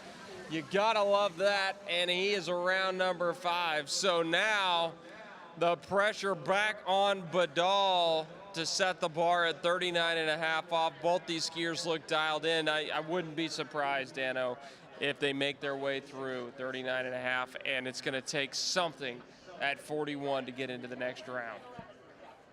All right, well, setting them down, going to take some more feet off of 1.5 feet at least off that line length. Take it to 39.5 off. Jeff Rogers, Greg Badal making it look so easy for the big dog division.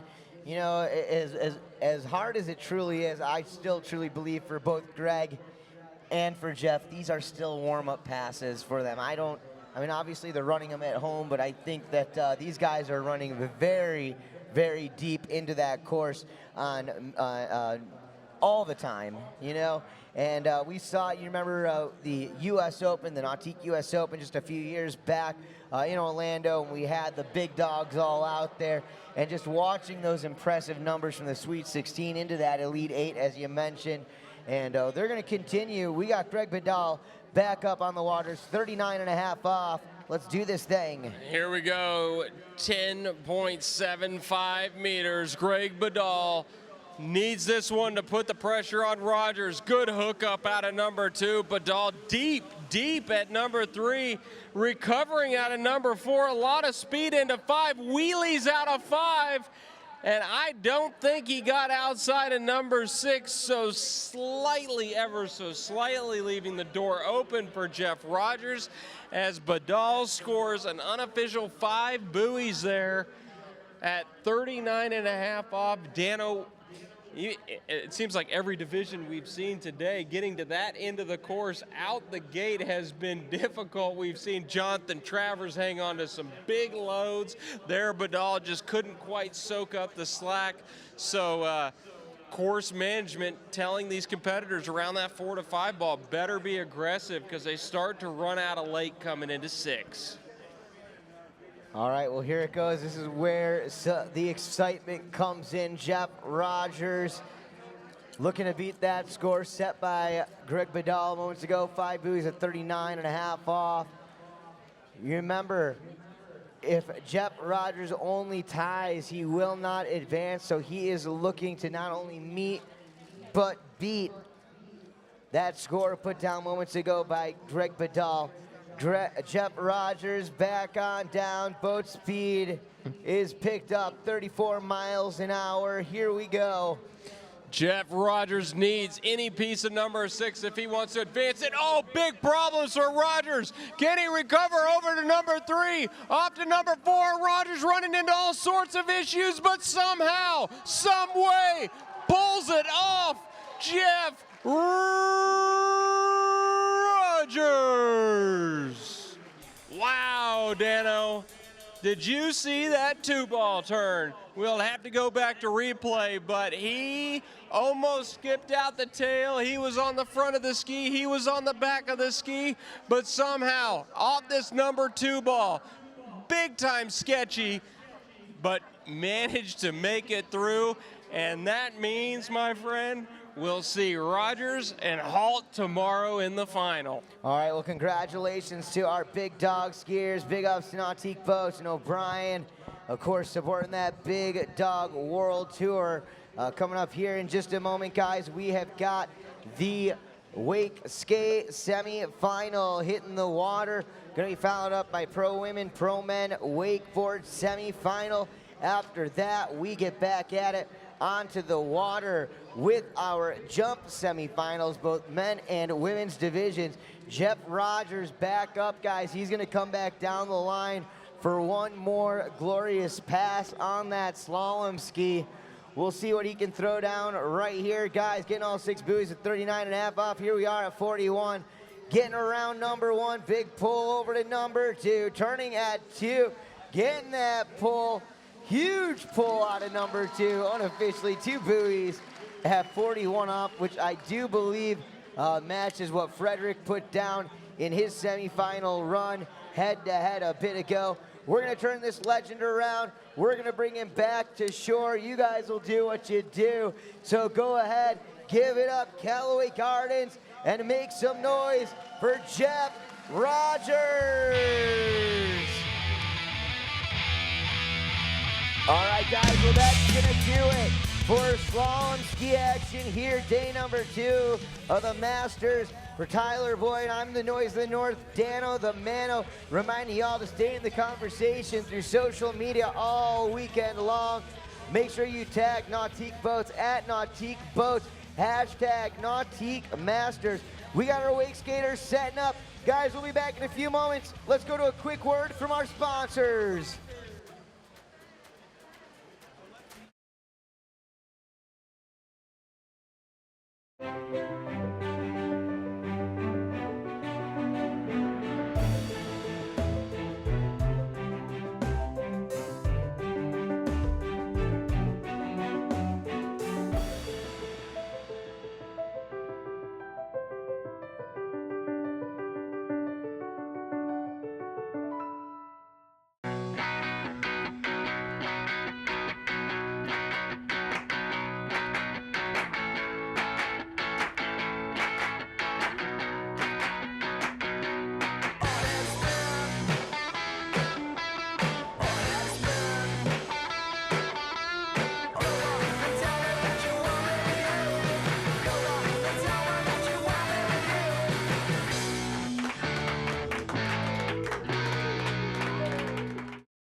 What does it take to go further?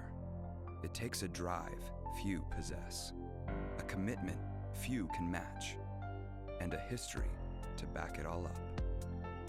We test for every open throttle, every all-day excursion. Nothing is left to chance.